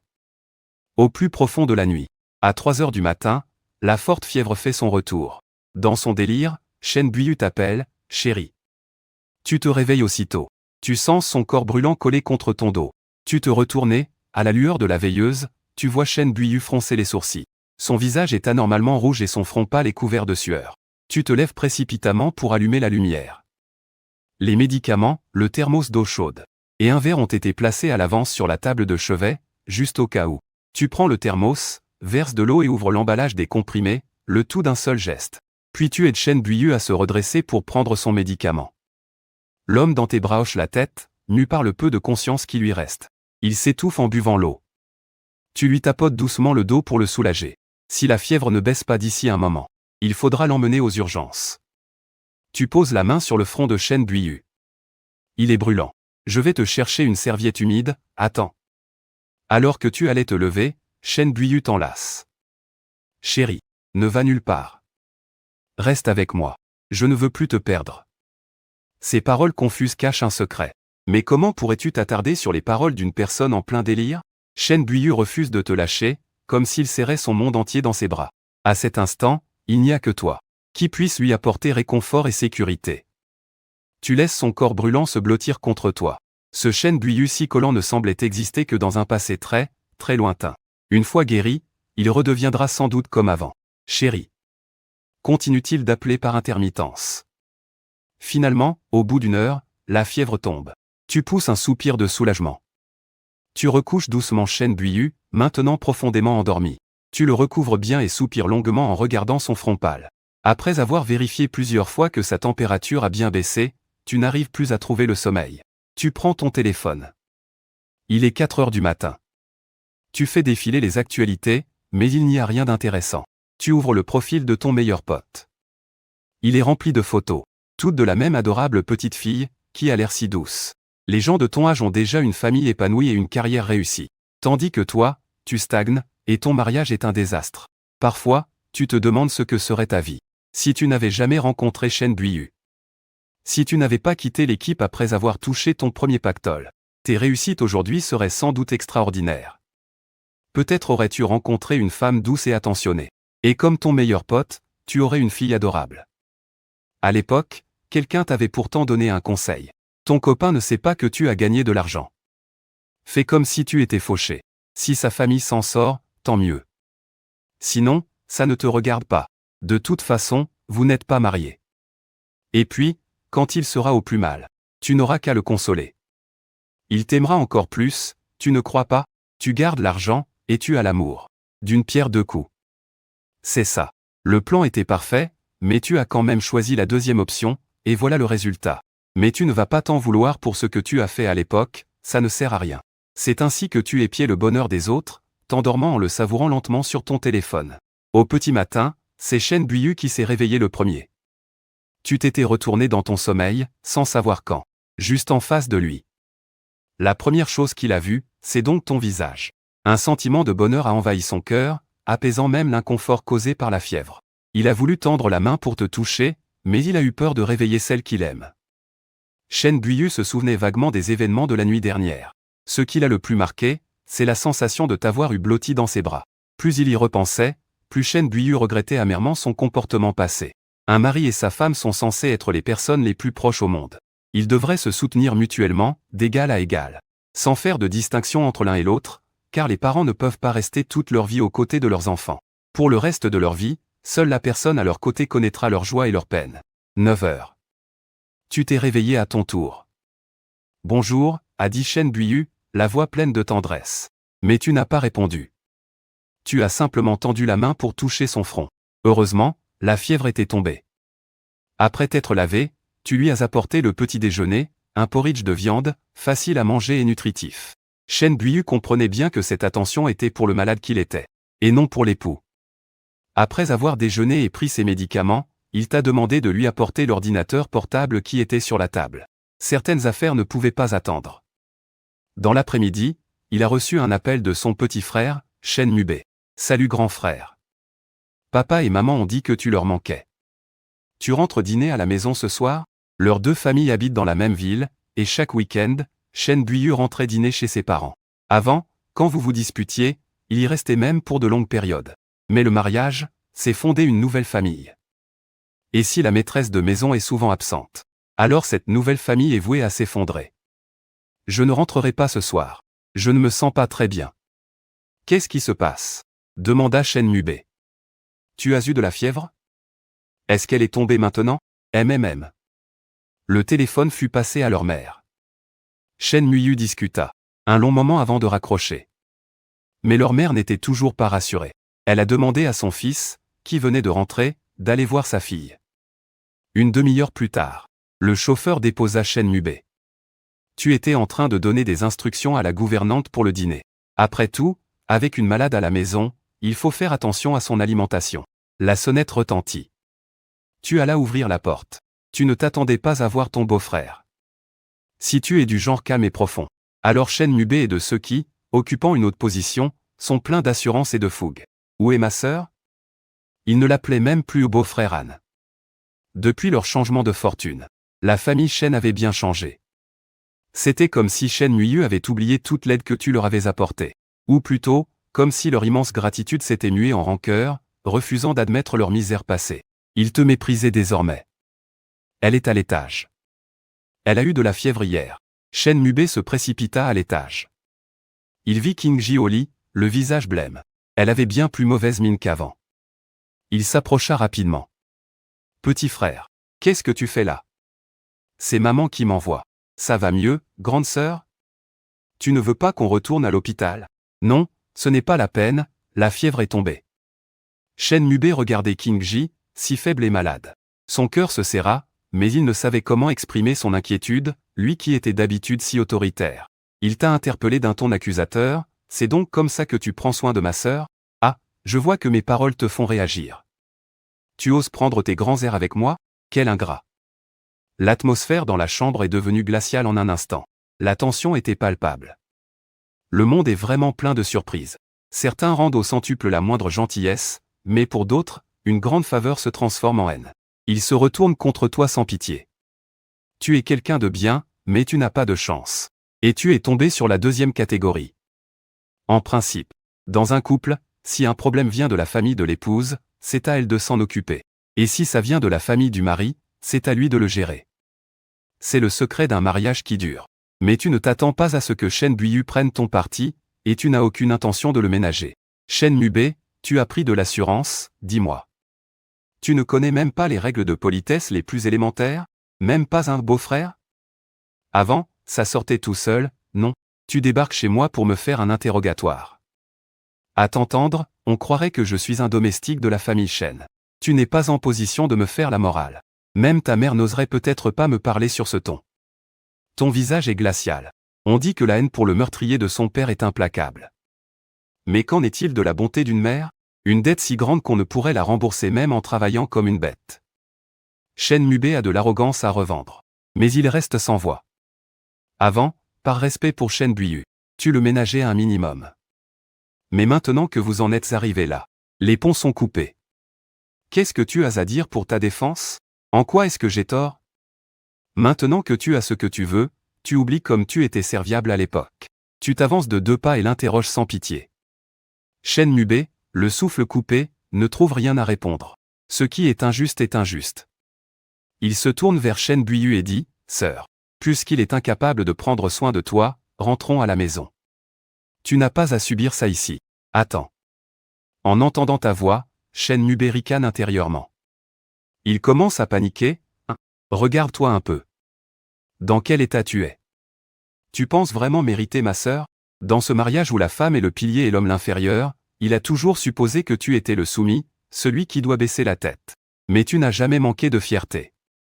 Tu regardes Shen Buyu, alité, et tu dis, avant de partir, signe les papiers du divorce. Quand tu seras guéri, on choisira une date pour aller au tribunal et officialiser la séparation. Shen Mubei croit halluciner. Il est déjà marié, il comprend parfaitement ce que le mot divorce signifie. Quel minable. La colère lui fait dire n'importe quoi. Le divorce? Et puis quoi encore? Il n'est personne pour dire une chose pareille. On lui donne un peu de lest et il ne se sent plus. Il fait le fier maintenant, mais on verra à quel point il sera pathétique quand il viendra supplier ma sœur de le reprendre. Pensa Shen Mubei, te méprisant pour ton incapacité à contrôler tes émotions. Mais il ignorait que tu étais parfaitement calme. Tu savais exactement ce que tu faisais. En entendant ces mots, le cœur de Shen Buyu se serra. Elle qui avait profité de sa fièvre pour que son mari cesse temporairement d'aborder le sujet. Et voilà que la situation virait au pire scénario possible. Les 2 hommes dans la pièce étaient à couteau tiré. D'un côté, son mari. De l'autre, son propre frère. Mais elle devait prendre position. Sœur, rentrons à la maison. Papa et maman s'inquiètent aussi. Le ton de Shen Mubei était triomphant. Sur la balance, le poids de la famille était de son côté.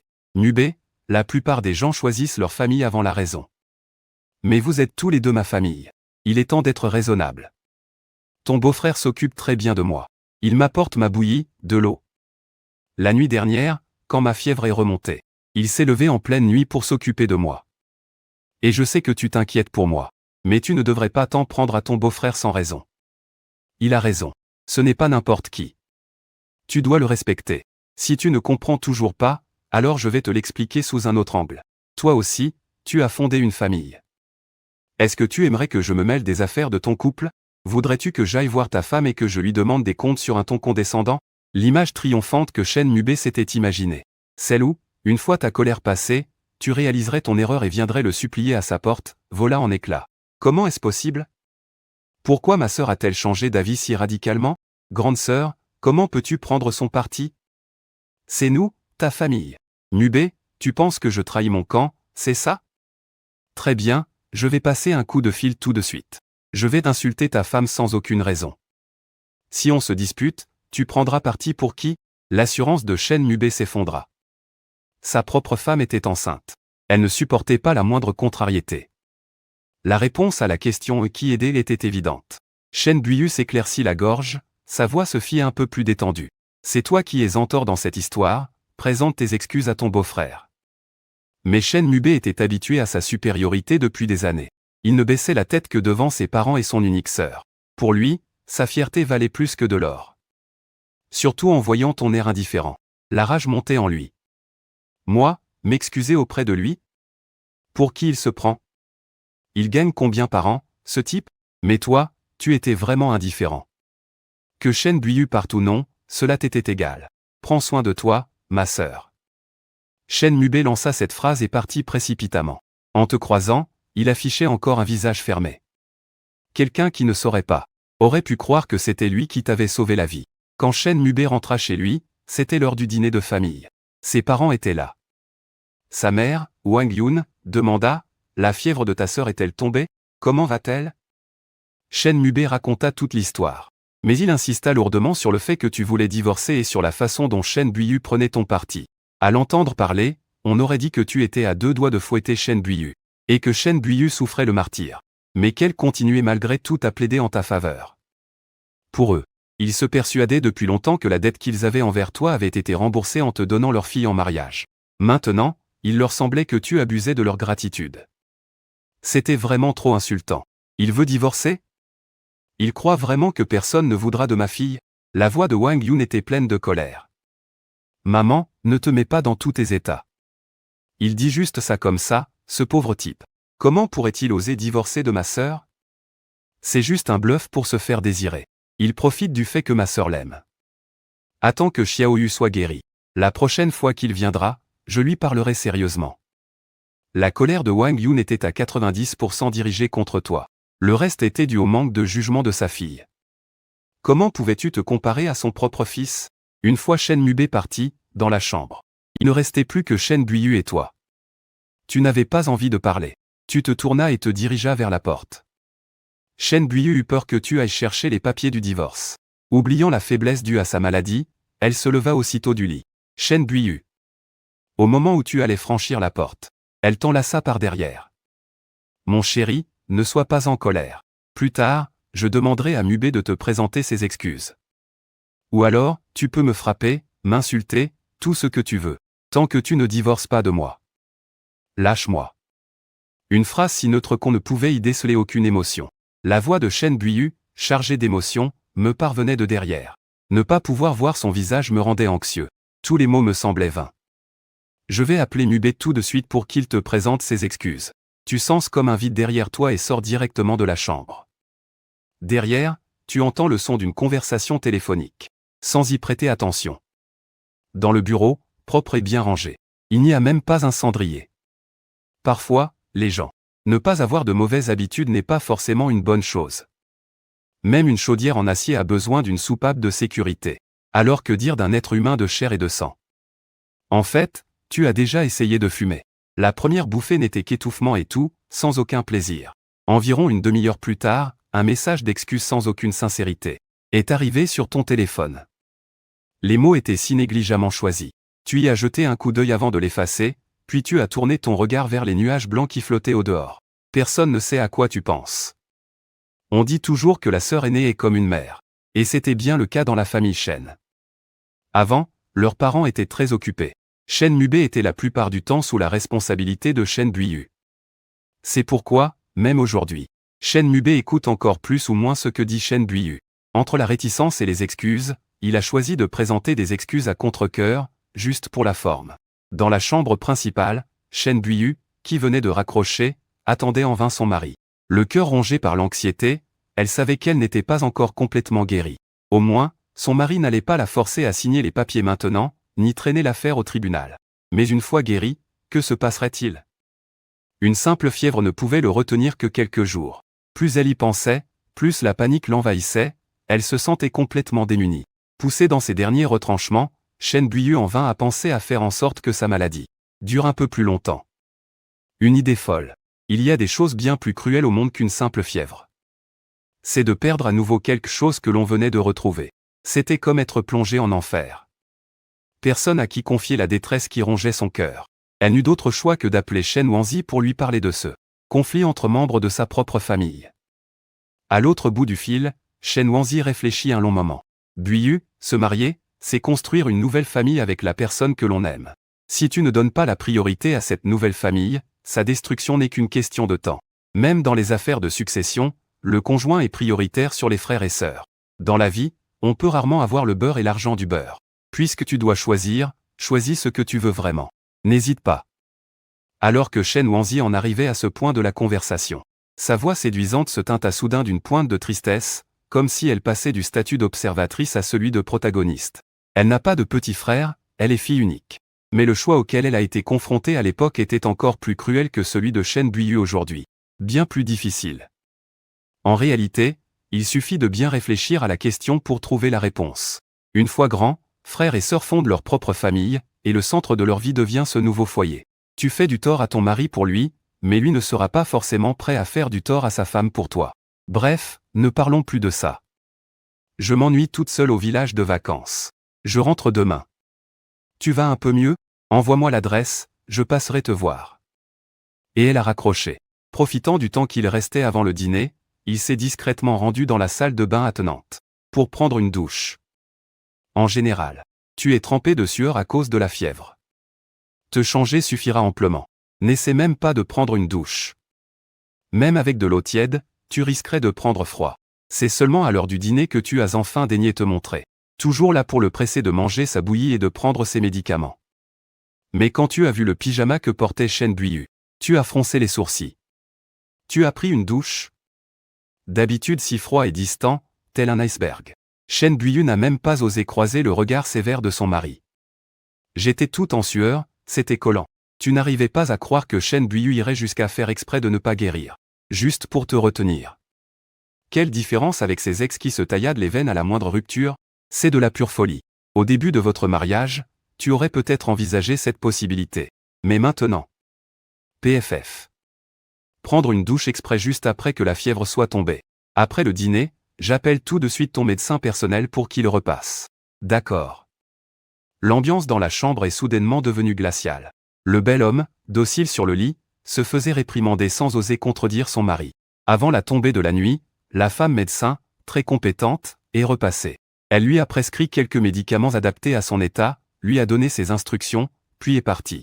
Chen Buiyu regardait les médicaments, ses beaux yeux clairs s'assombrissant.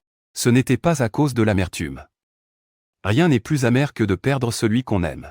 Prendre ces médicaments signifiait qu'il ne pourrait pas avoir d'enfant dans l'immédiat. Et dans la situation actuelle, seule une grossesse pourrait le forcer à rester, par sens du devoir. La nuit est tombée. Après ta douche, tu t'es mis au travail devant ton ordinateur portable. Chen Buiyu ne t'a pas dérangé, se contentant de te regarder en silence. Ce sentiment de pouvoir à nouveau faire partie de ta vie. C'était si bon. Il a pris la bouteille thermos sur la table de chevet. Il t'a versé un verre d'eau. Il ne faut pas boire de thé le soir, sinon tu n'arriveras pas à dormir. Après t'avoir tendu le verre, il a vu que tu consultais des informations. Tu n'étais pas en train de travailler. Ses mains fines et délicates se sont alors posées sur tes épaules. Il voulait te masser. Retourne te coucher, as-tu dit, les yeux rivés sur l'écran de l'ordinateur. Tu as ainsi repoussé les avances de ton époux. Le geste de Chen Buiyu s'est figé, mais il a obéi docilement. Son regard est tombé sur le fond d'écran de ton ordinateur, une photo de femme magnifique. Pour la première fois, il a douté de son propre charme. Si une personne était une fleur, 27 ans serait l'âge de sa plus belle floraison. Le déclin est encore loin. Et pourtant, il s'est alors souvenu de la nuit dernière, quand il avait tenté de te séduire. Même si tu t'étais retenu, ta respiration s'était faite plus chaude, plus lourde. Ce souvenir l'a un peu rassuré. Il s'est approché du miroir de la coiffeuse. Son reflet était d'une beauté exquise. Une touche de pâleur qui inspirait la tendresse, ses cheveux sombres relevés en un chignon qui lui donnait un air encore plus noble. Sa chemise de nuit, ample et sage, ne parvenait pas à dissimuler les courbes parfaites de son corps. L'arc qui se dessinait parfois surpassait les méandres d'un ruisseau printanier. Sa silhouette grande et svelte était irréprochable, toujours semblable à la lune claire dans le ciel. Le cœur angoissé de Chen Buiyu s'est enfin apaisé. En réalité, ce fond d'écran était une recommandation automatique du système. Parfois c'était un paysage, parfois un animal, parfois un mannequin. C'étaient toutes des photos de photographes célèbres. La nuit était déjà bien avancée. Tu t'es mis au lit. À peine étais-tu allongé qu'un corps chaud comme le jade s'est collé à toi. Il dégageait un parfum délicat et unique. Mon chéri, demain, un de mes amis vient à la maison.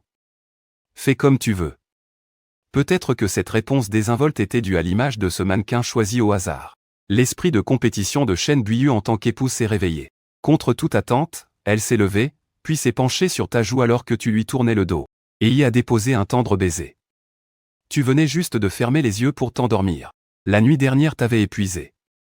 Tu t'étais réveillé à l'aube et n'avais réussi à te rendormir que plusieurs heures plus tard. Un instant plus tard, tu as senti un contact d'une douceur infinie, accompagné du chatouillement de ses cheveux noirs sur le lobe de ton oreille. Qu'est-ce qu'elle fabrique encore? Chen Buiyu a esquissé un sourire éblouissant, qui paraissait presque irréel dans la faible lueur de la veilleuse. Oh, rien. Ça faisait juste longtemps que je n'avais pas embrassé mon mari. Je n'ai pas pu m'en empêcher. Tu te demandes si le cerveau de Chen Buiyu n'a pas grillé. Ces mots, venant de celle qui est d'habitude si froide. Une épouse glaciale. Même pendant votre lune de miel, elle n'avait jamais été aussi affectueuse. Chen Buiyu s'attendait à ce que tu la repousses verbalement. Mais contre toute attente, tu t'es retourné et tu as posé la main sur son front. Pas de fièvre. Mais ton geste lui a causé une peine inattendue. Dors. Si tu n'es pas fatigué, moi je le suis. Tu as retiré ta main, décidé à ne plus t'occuper d'elle. Avant même que tu aies pu te retourner, Chen Buiyu s'est blotti contre ton large torse. Ses mains de jade, de véritables œuvres d'art, se sont mises à explorer à travers tes vêtements. Après tout, vous êtes mari et femme depuis des années. Comment pourrait-il n'y avoir aucune complicité? Et c'est ainsi qu'elle a embrassé tes lèvres fines. Une ambiance sensuelle a envahi la pièce obscure. Une chaleur, mais pas celle de la fièvre. C'était une autre sorte de chaleur. Mais toi, tu étais d'une toute autre humeur. Aujourd'hui déjà, Chen Mubé t'avait mis hors de toi. Passer mes nerfs sur une malade, ça ne se fait pas. Et puis, si je m'en prenais à elle, en quoi serais-je différent de lui? Mais cette malade semble avoir l'esprit embrouillé par la fièvre. Donne-lui un doigt et elle te prend le bras. Elle n'arrête pas de repousser les limites. À la vitesse de l'éclair, tu as saisi la main de ta femme, encore chaude de ton propre corps. Tu t'es retourné brusquement, inversant les rôles. Une seule main a suffi pour la maîtriser. Ses deux poignets d'une blancheur de neige, tu les as levés au-dessus de sa tête et plaqués contre l'oreiller moelleux. Vos regards se sont croisés. Le corps parfait de Chen Buiyu était maintenant exposé sans détour. Ses courbes délicates ondulaient légèrement au rythme de sa respiration.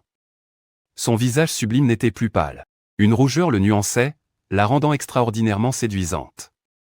Elle se sentait à la fois impatiente et nerveuse. Elle ne savait pas si son corps malade lui permettrait de remplir ses devoirs d'épouse.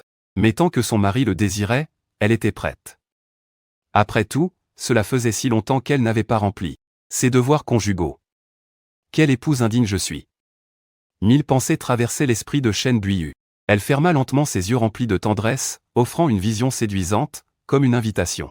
Sa chemise de nuit était très sage, mais la peau exposée à l'air.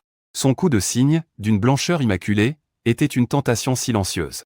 Hélas, la tempête qu'elle imaginait n'est pas venue. Si tu continues tes bêtises, je vais dormir dans la chambre principale. Et à ce moment-là, que tu aies de la fièvre ou que tu sois malade, je m'en ficherai complètement. Il lui lança cet ordre. Chen Buiyu sentit cette présence extrêmement agressive et brûlante s'éloigner d'elle. La pression sur ses poignets brûlants disparut également. Seule une marque rouge témoignait de ce qui venait de se passer. Un sentiment infini de déception l'envahit. C'est alors qu'elle comprit. En fait, quand tu m'as maîtrisé, ce n'était pas dans cette intention. C'était de la colère. Chérie, tu es toujours fâchée pour ce qui est arrivé aujourd'hui. Ne sois plus en colère, ce n'est pas bon pour ta santé. Un autre jour, je demanderai à Mubé de venir te présenter ses excuses en personne. Chen Buiyu se colla à son dos. Le corps de l'homme à ses côtés était brûlant, sa respiration particulièrement agitée. Elle avait encore du charme. Elle murmura doucement à l'oreille de son mari. Sa voix était douce et apaisante. Chérie, et si on ne divorçait pas, d'accord? À partir d'aujourd'hui, je vais apprendre à devenir celle que tu as en tête. La femme parfaite. Que tu me veuilles docile et soumise, ou compréhensive, peu importe. Tant que c'est toi qui le demandes. À l'exception du divorce, je ferai tout mon possible pour te satisfaire. Même si tu me demandes d'être ton esclave, je le ferai de bon cœur. Après tout, c'est ce que je te dois. Essaie d'imaginer. Même si tu divorces et que tu trouves une autre femme juste pour refaire ta vie. Elle ne fera pas forcément mieux que moi. Elle t'aimera peut-être, mais il est peu probable qu'elle t'aime plus qu'elle m'aime. Alors que moi, je peux te le garantir, désormais, je t'aimerai bien plus que moi-même. Si tu ne me crois pas, je peux commencer dès demain à te transférer tous les biens qui sont à mon nom. C'est sans doute le moyen le plus direct et le plus efficace de te prouver ma sincérité. Chérie, donne-moi encore une chance, s'il te plaît. Au nom de toutes ces années que nous avons passées ensemble. Au nom de ce mariage qui a duré jusqu'à aujourd'hui. Tu ne réponds pas, comme si tu étais déjà endormi. Je sais que si tu n'acceptes pas, c'est parce que la rancœur de toutes ces années est encore présente. Ce n'est pas grave, je te le prouverai par mes actes. Bonne nuit. Chen Buiyu voulait t'embrasser pour te souhaiter une bonne nuit. Mais tu l'avais mise en garde il y a à peine 2 minutes. Cette idée ne pouvait donc rester que dans son cœur. Tout en repensant à cette sensation qu'il n'avait pas connue depuis longtemps. Il a sombré dans le sommeil sans s'en rendre compte. Dans son rêve, vous étiez revenus au tout début de votre mariage. Chaque jour, vous étiez inséparables. Ah, comme tu tenais à elle. Au point de souvent retarder l'heure du réveil. Vous étiez assis sur le canapé, à regarder la télévision. La télé diffusait une série romantique à l'eau de rose, mais elle n'arrivait pas à la cheville de ce couple de jeunes mariés. Tu la prenais dans tes bras, et tu embrassais le profil parfait de son visage. Ma chérie, et si on faisait un enfant? À peine ces mots prononcés, Chen Buiyu réalisa instantanément que c'était un rêve. Elle voulait s'y plonger. Mais il était trop tard. Le rêve commença à se briser en 1000 morceaux. Le réveil. La première chose qu'elle vit fut le plafond de la chambre. Chen Buiyu se tourna vivement pour regarder la place à côté d'elle. Elle était vide. Tu étais déjà levé. Apparemment, tu avais fini ta toilette et tu étais en train de t'habiller. La nuit dernière, tu n'as pas bien dormi non plus. Car personne ne savait si la fièvre de Chen Buiyu allait remonter en pleine nuit, comme l'avant-veille. Surtout après avoir pris une douche. Heureusement, la nuit s'est passée sans encombre. Vu la situation, les risques de voir la fièvre revenir sont minces. 2 jours de repos, et elle serait complètement guérie. Chen Buiyu souleva la couette et sortit du lit. Chérie, laisse-moi t'aider. Tu étais en train d'enfiler ta chemise et d'ajuster tes poignets, quand Chen Buiyu avait déjà choisi une veste et une cravate pour toi. Joignant le geste à la parole, elle tenait ses promesses. Elle était en train de passer de la PDG froide comme la glace à l'épouse docile et soumise. Et compréhensive. Digne et élégante, mais sans perdre sa prévenance. Ses mains agiles et fines nouèrent rapidement ta cravate et arrangèrent ton col. Si elle n'avait pas eu peur d'être repoussée, elle t'aurait même gratifié d'un baiser. Tu n'avais pas le temps de t'attarder sur ces détails. Un problème était survenu avec le fournisseur. La maladie de Chen Buiyu était presque guérie. Tu devais y aller en personne. À ce moment, un jet privé atterrit lentement à l'aéroport. Une limousine l'attend déjà. Une femme noble et séduisante fait son apparition. Elle porte à la perfection une longue robe noire, symbole de mystère et d'élégance. À chacun de ses pas, le bas de sa robe ondule, la rendant pleine de charme. Son assistante lui ouvre la portière. Elle monte dans la voiture et disparaît du regard de la foule. Une vision fugace, mais qui laisse une impression durable. La gouvernante voit le couple descendre ensemble pour le petit déjeuner. Elle est très soulagée. D'abord, parce que leur relation semble se réchauffer. C'est un signe encourageant.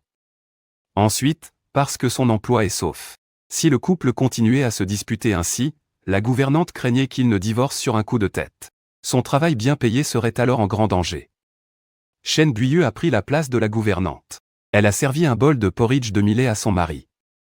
Une belle matinée, accompagnée du parfum de la bouillie de riz. Un sentiment de chaleur familiale naît spontanément. Tu ne lui as pas adressé la parole de tout le repas. Mais Chen Buiyu pense que pouvoir prendre un petit déjeuner si simple et paisible avec son mari est aussi une forme de bonheur. Il faut avoir connu les épreuves de la vie, la séparation et la mort, pour en comprendre la valeur. Malheureusement, ce moment agréable n'a pas duré longtemps. Il a été interrompu par la sonnerie d'un téléphone. C'était un appel de Wang Yun.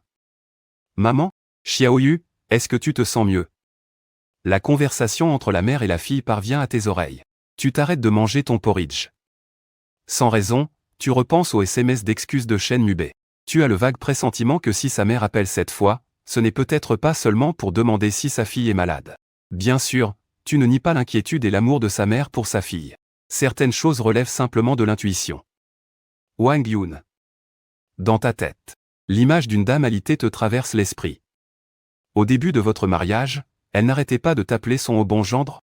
Elle disait même, Si Xiaoyu fait des caprices, Xiao Zhang, n'hésite pas à venir m'en parler. On aurait dit la meilleure des belles-mères. Quand tu allais chez les Shen, tu étais traité comme un gendre qui n'avait rien à faire.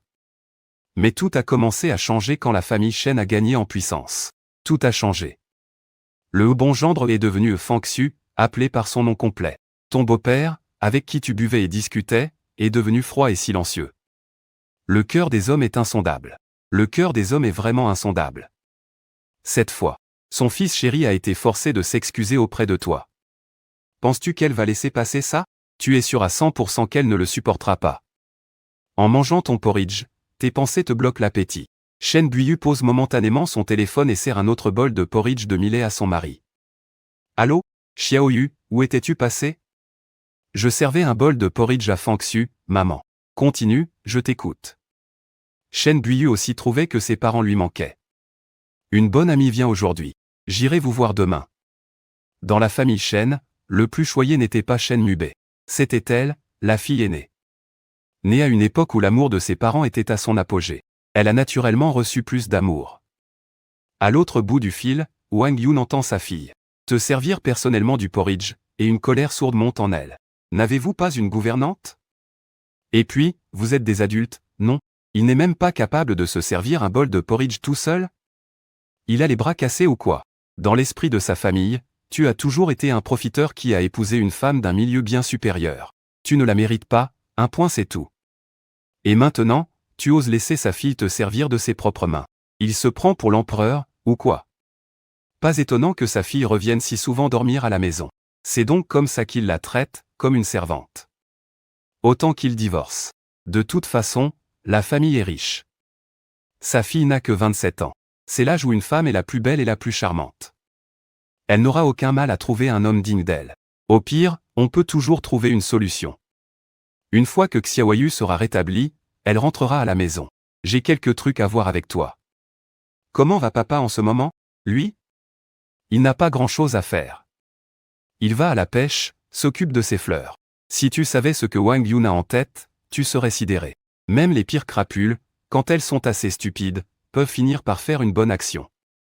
Bien sûr, ce n'est jamais par pure bonté d'âme. Une fois l'appel entre la mère et la fille terminé, tu avais déjà presque fini de manger. Shen Buiyu est aussi presque complètement remise. Et au bureau, il y a encore des dossiers qui attendent que tu t'en occupes. Pas pu me reposer ce week-end, et à peine arrivé au bureau, c'est déjà une montagne de problèmes. Une berline de luxe s'approche. Que ce soit le logo sur la calandre ou l'intérieur, tout respire le prestige. Mais tout cela n'est qu'un simple faire-valoir pour la noble femme qui se trouve à l'intérieur. Shen Wanzi appelle Shen Buiyu pour lui montrer son soutien, mais Shen Buiyu lui répond rapidement par message. Shen Wanzi, elle, se pose une question. Quel genre d'homme peut bien obséder à ce point la glaciale Shen Buiyu? Chaque mot trahit une détermination sans faille, comme si c'était lui et personne d'autre. Intéressant, cette amie que j'ai. Elle qui côtoie l'élite, des hommes tous plus riches, beaux et brillants les uns que les autres. Normalement, une femme aussi froide, une vraie reine des neiges, n'abandonnerait jamais si facilement sa fierté et sa réserve pour retenir un homme. Surtout quand on sait que Shen Buiyu, avec son physique, sa silhouette, son charisme, son tempérament et sa fortune, est absolument parfaite. Elle n'a que l'embarras du choix. Serait-ce le grand amour? La voiture n'est pas autorisée à entrer dans le quartier résidentiel. Shen Buiyu avait déjà prévenu à l'avance.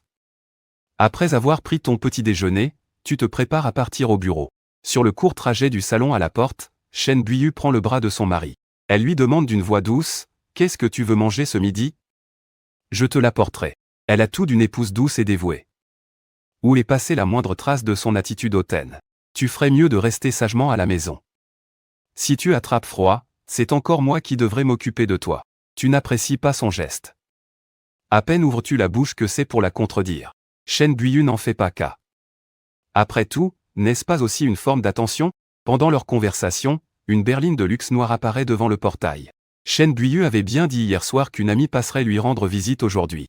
Tu n'y avais pas prêté attention. Après tout, vos cercles sociaux respectifs. Avec l'écart de statut et de fortune qui vous séparent, on peut à peu cesser de se croiser. Les amis de Shen Buiyu ne sont pour toi que de parfaits inconnus. Mais ce à quoi tu ne t'attendais absolument pas, c'est que cette visiteuse soit effectivement une inconnue. Mais l'inconnue la plus familière qui soit.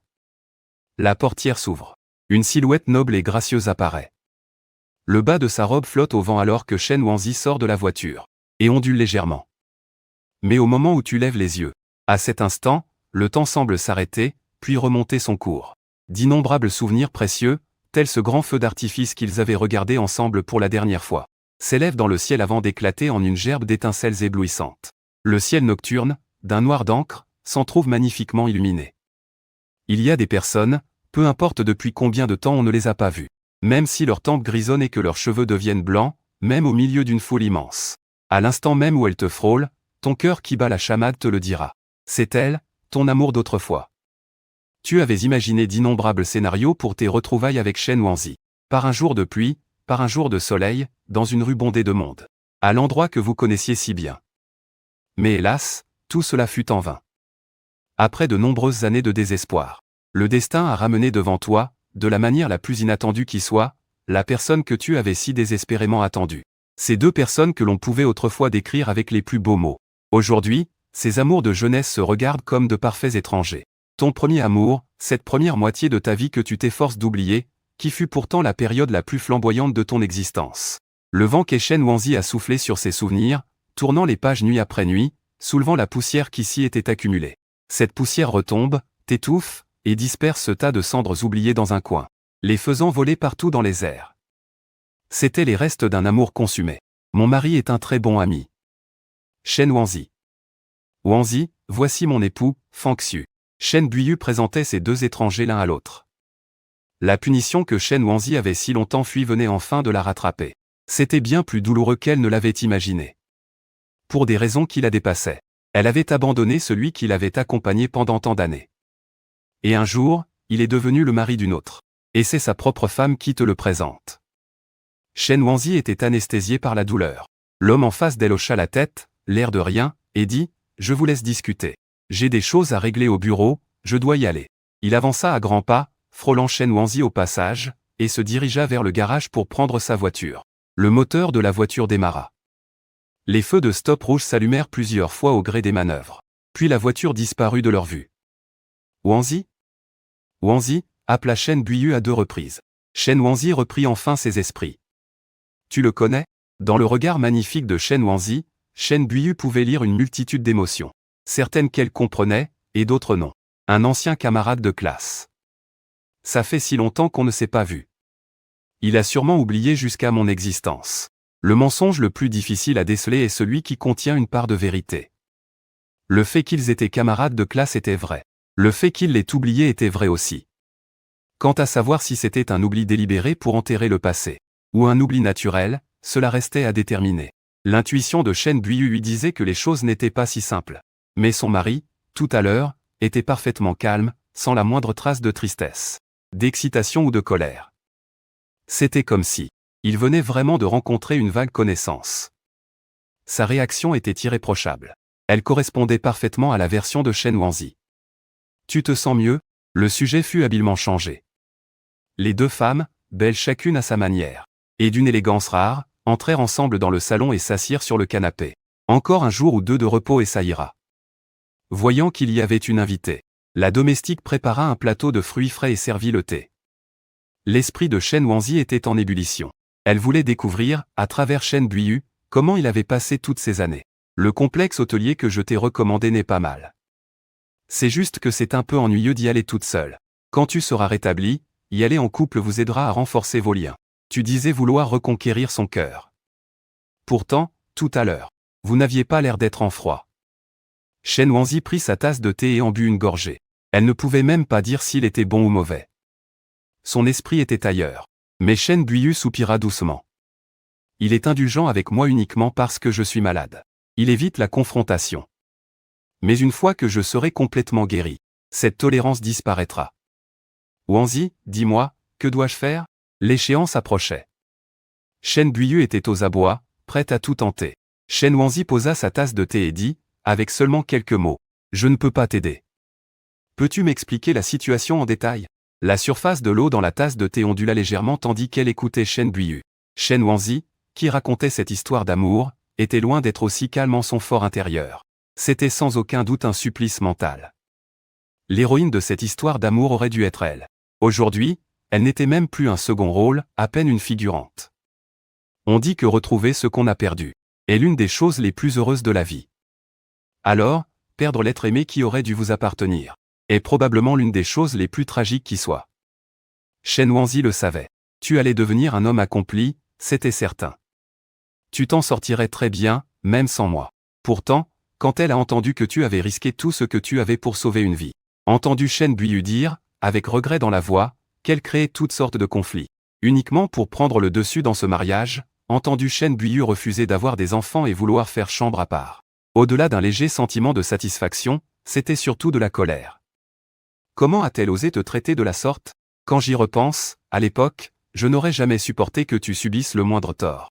Et même en admettant que la dette pour avoir sauvé sa mère soit plus grande que le ciel. Sans exiger une dévotion à la vie à la mort, un respect mutuel était le strict minimum. Shen Buyu méritait amplement ce qui lui arrivait aujourd'hui. Tout comme moi. C'était bien fait pour elle, elle ne pouvait s'en prendre qu'à elle-même. En même temps, Shen Wanzi s'en voulait aussi. Toutes ces années, elle n'avait fait que fuir. Si j'avais su à quel point il était malheureux, pourquoi avoir attendu jusqu'à aujourd'hui? Ta vitesse diminue, puis tu t'arrêtes. Devant toi, un feu rouge. Le chiffre rouge du décompte clignote. À ce carrefour, tu peux tourner à gauche, faire demi-tour, ou bien tourner à droite.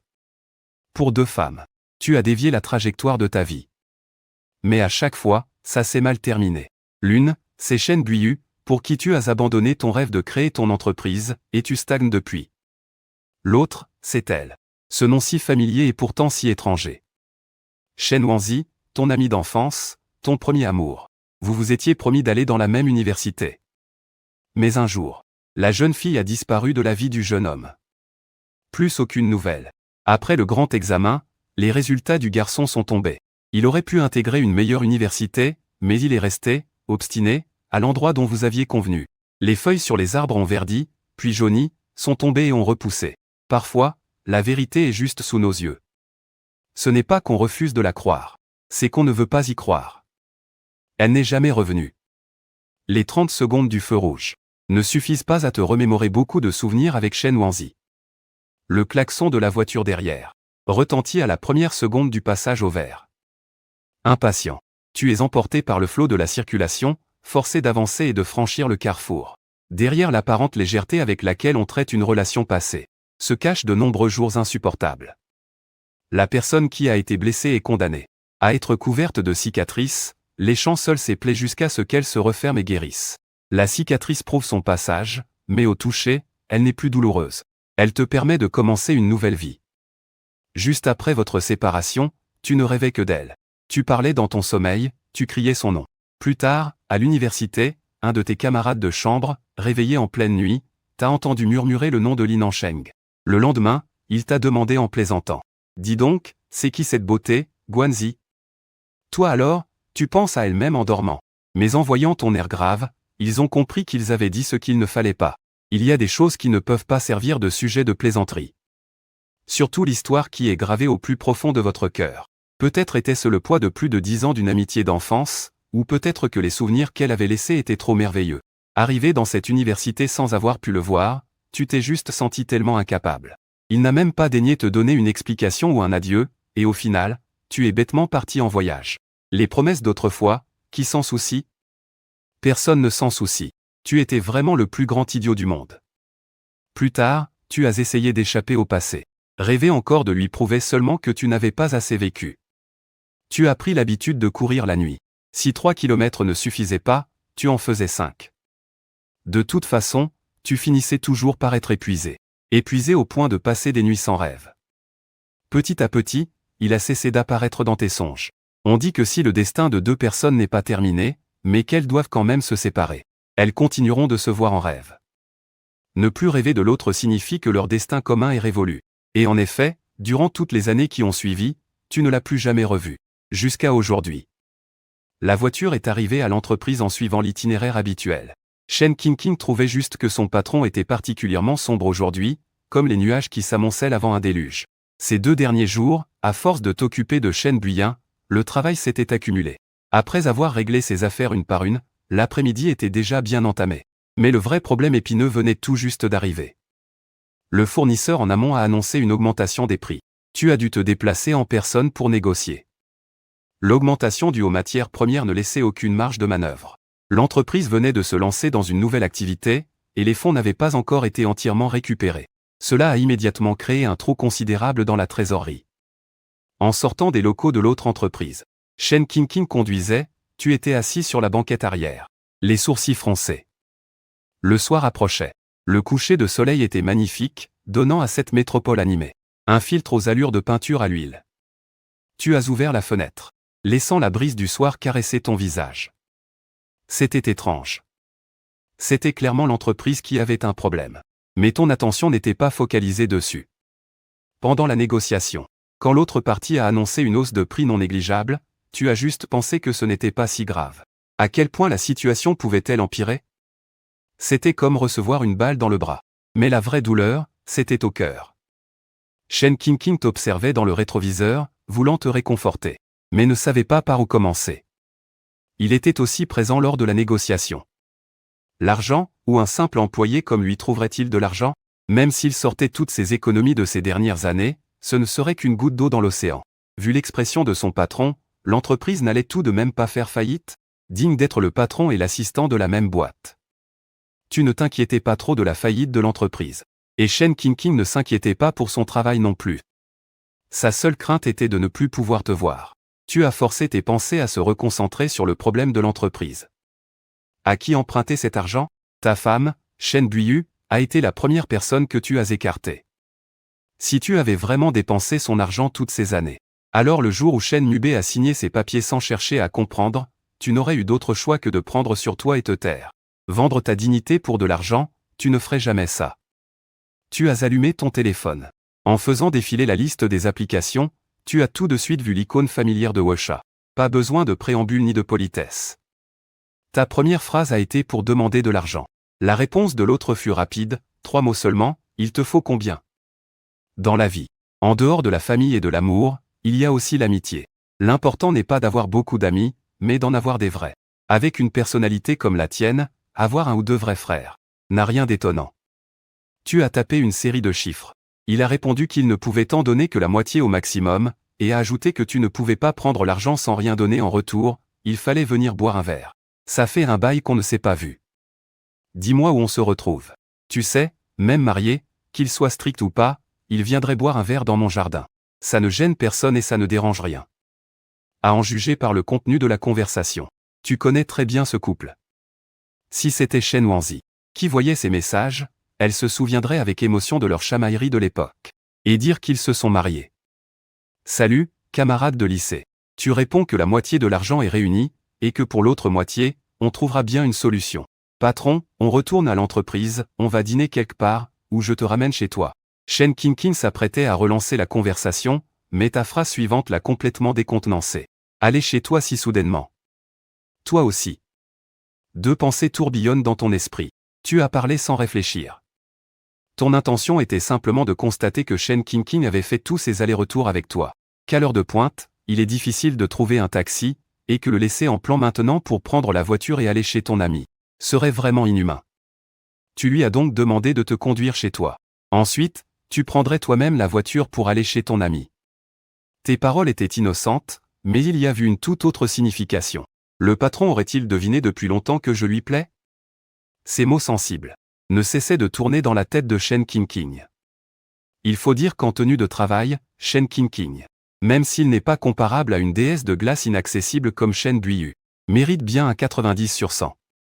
Beau, vif et obéissant. Heureusement, ton attention n'était pas sur lui, sinon tu aurais remarqué que ses oreilles délicates avaient viré au rouge. Il aurait tant voulu dire qu'il n'était pas ce genre de personne.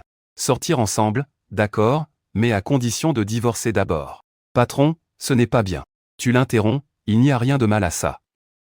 Shen Qingqing se ressaisit et continue de conduire. Il prévoit de mettre les choses au clair avec le patron une fois garé. Il n'est pas une personne si facile qu'on peut jeter après s'être amusé. Je peux être avec vous, mais à condition que votre cœur soit libre et que votre situation soit claire. Il prépare son discours dans sa tête. La voiture avance au gré des feux rouges, et une demi-heure plus tard, elle arrive devant l'immeuble où il loue un appartement. Le résultat est évident. Tu le fais sortir du siège conducteur. Puis tu prends le volant et tu pars, laissant Shen Qingqing complètement abasourdi. Alors c'était ça que mon patron voulait dire. Les gens sont toujours comme ça. On craint qu'une chose arrive, et en même temps, on craint qu'elle n'arrive pas.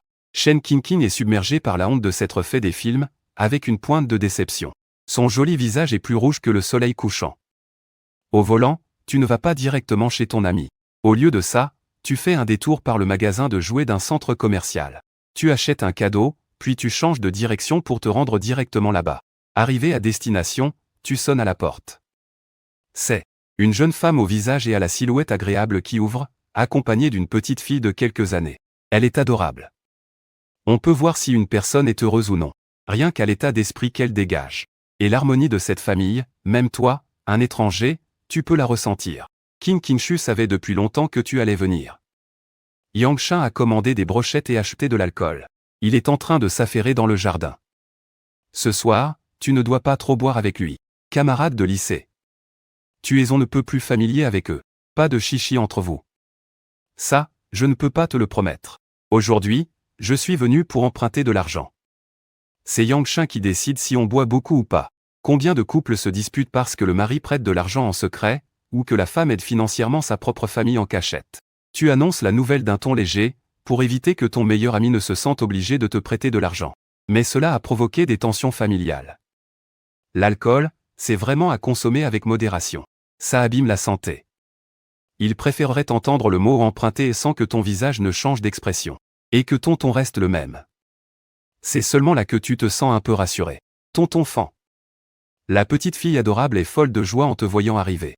Elle est si excitée parce que ce tonton lui apporte toujours des jouets amusants à chaque visite. Et il ne se répète jamais. Viens, ma chérie, laisse tonton te prendre dans ses bras. Tu t'accroupis et la prends dans tes bras. Cette obsession que tu avais d'avoir un enfant est momentanément satisfaite. Après l'avoir tenue un moment, tu sors la boîte à musique dans son emballage raffiné et la laisses déballer elle-même. Les yeux de la petite fille brillent de bonheur. Ning Yuan sourit, un peu désemparé. Les cadeaux que tu apportes à chaque fois plaisent tellement à ma fille. Pas étonnant que ma fille, qui est d'un naturel plutôt timide, soit si attachée à toi. Qu'une personne comme lui n'ait toujours pas son propre petit trésor. C'est vraiment dommage. Les tensions dans ton couple avec Shen Buiyu. Elle en a un peu entendu parler par son mari. La star de la classe à l'époque semble avoir une vie plus malheureuse que la plupart des gens. Tu profites du moment où la petite est captivée par la boîte à musique, pour te diriger à grands pas vers l'arrière-cour. La nuit est déjà tombée, mais la petite cour est vivement éclairée. La table est déjà mise. Plat, alcool, tout y est. On dirait qu'ils sont partis pour y passer la nuit. Pas étonnant que Ning Yuan t'ait dit d'emblée de ne pas trop boire avec son mari. Je vois. Tu n'arrives que maintenant. Les brochettes ont refroidi. Dépêche-toi, lance Yangshan en riant. Tu retires ta veste de costume et la poses nonchalamment sur une chaise. Tu prends une bière fraîche, trinques avec ton ami et en bois une grande gorgée. Puis tu demandes, pour l'argent que je voulais t'emprunter, tu en as parlé avec Ning Yuan? Bien sûr. On est potes depuis le collège et le lycée, comment pourrait-elle refuser? Rien que pour le super cadeau que tu as fait pour sa naissance, elle ne pouvait que dire oui. C'est juste que je suis un peu juste en ce moment, alors voilà tout ce que je peux te prêter. Yangshan prend l'initiative de trinquer avec toi. Tout est dit, sans un mot de plus. Tu hoches la tête. Ton ami n'est pas seul, il a une famille à protéger. Une femme et une fille dont il doit s'occuper. Tu comprends parfaitement. Et puis, il accepte de te prêter de l'argent. Tu ne vas pas te plaindre que ce n'est pas assez. Ce serait vraiment être un ingrat. Ceux qui sont heureux ont peut-être du mal à comprendre ceux qui ne le sont pas. Même si Yangshan en a entendu parler, il ne peut pas saisir toute l'étendue de ta situation. En être réduit à me demander de l'aide à moi. Ta femme, la grande patronne, elle est vraiment si impitoyable? Vous êtes mariés, après tout. Elle devrait au moins te soutenir, non? Yangshan pense qu'entre mari et femme, le mot emprunter n'est pas approprié, alors il le remplace par soutenir. Pendant toutes ces années, c'est surtout toi qui l'as aidé. Maintenant que la situation est inversée, tu sembles vraiment en difficulté. Son argent ne me concerne pas, dis-tu d'un ton neutre. Quoi? Elle te méprise depuis qu'elle a de l'argent? Yangshan sait bien que dans une famille, une relation où l'homme est plus fort que la femme est bien plus stable que l'inverse. Il semble que son ami en soit arrivé là. Yangshan ne va pas essayer de les réconcilier. Pour un homme, mieux vaut une rupture nette que de ravaler sa fierté. Modèle. Mon frère, il a le physique pour lui. Côté carrière, même s'il n'a pas un succès fou, il peut au moins subvenir aux besoins d'une famille heureuse et unie. Mais la carrière, ce n'est pas. Les changements chez Shen Buiyu ces dernières années sont trop complexes, impossibles à expliquer en quelques mots. Si tu t'étais marié avec Shen Wanzi, tu aurais déjà au moins 2 gosses maintenant.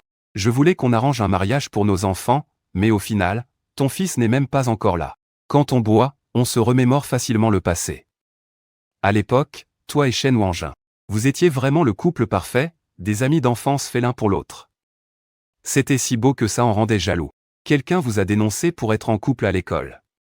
Mais quand nos parents sont venus, ils ont simplement dit, ces deux-là sont comme ça depuis qu'ils sont tout petits. C'est très bien, et en plus ils ont de bonnes notes. Et l'affaire a été classée. Tu bois sans rien dire. Tant d'années ont passé. Aujourd'hui, on se revoit, mais impossible de revenir en arrière. Alors, ne reparlons plus du passé. De 19h à 23h, ça fait 4 heures. Ce n'est vraiment pas assez long pour que 2 frères boivent ensemble. Toi, tu dois au moins faire un peu honneur à la maîtresse de maison. Bon, on arrête là pour ce soir. Si on continue, Minjuan va m'en vouloir. La prochaine fois, je ne suis même pas sûr de pouvoir rentrer. Liang Shen est un peu resté sur sa faim. Il n'a pas fini son verre. Et la discussion n'était pas terminée. Mais en pensant à sa femme et à sa fille, qui doivent l'attendre au lit en ce moment, il doit abandonner l'idée de faire une nuit blanche. Bon, allez. Les 2 grands gaillards commencent à jeter les poubelles. Une fois le nettoyage terminé, Yang Shen, un peu pompette, dit, il est trop tard. Tu dors ici ce soir. Pas de discussion. Prends n'importe quelle chambre au rez-de-chaussée. Ning Yuan et moi, on est au premier, donc ne t'inquiète pas, tu ne nous dérangeras pas. J'ai quelques vêtements neufs là-bas, tu n'auras qu'à te débrouiller avec. Il est tard et tu as bu, Yang Shen s'inquiète un peu pour ta sécurité. Tu n'as jamais fait de manière avec Yang Shen. Tu hoches la tête. Bien que tu sois marié, tu n'es pas comme Yang Shen, qui a une famille heureuse comme refuge.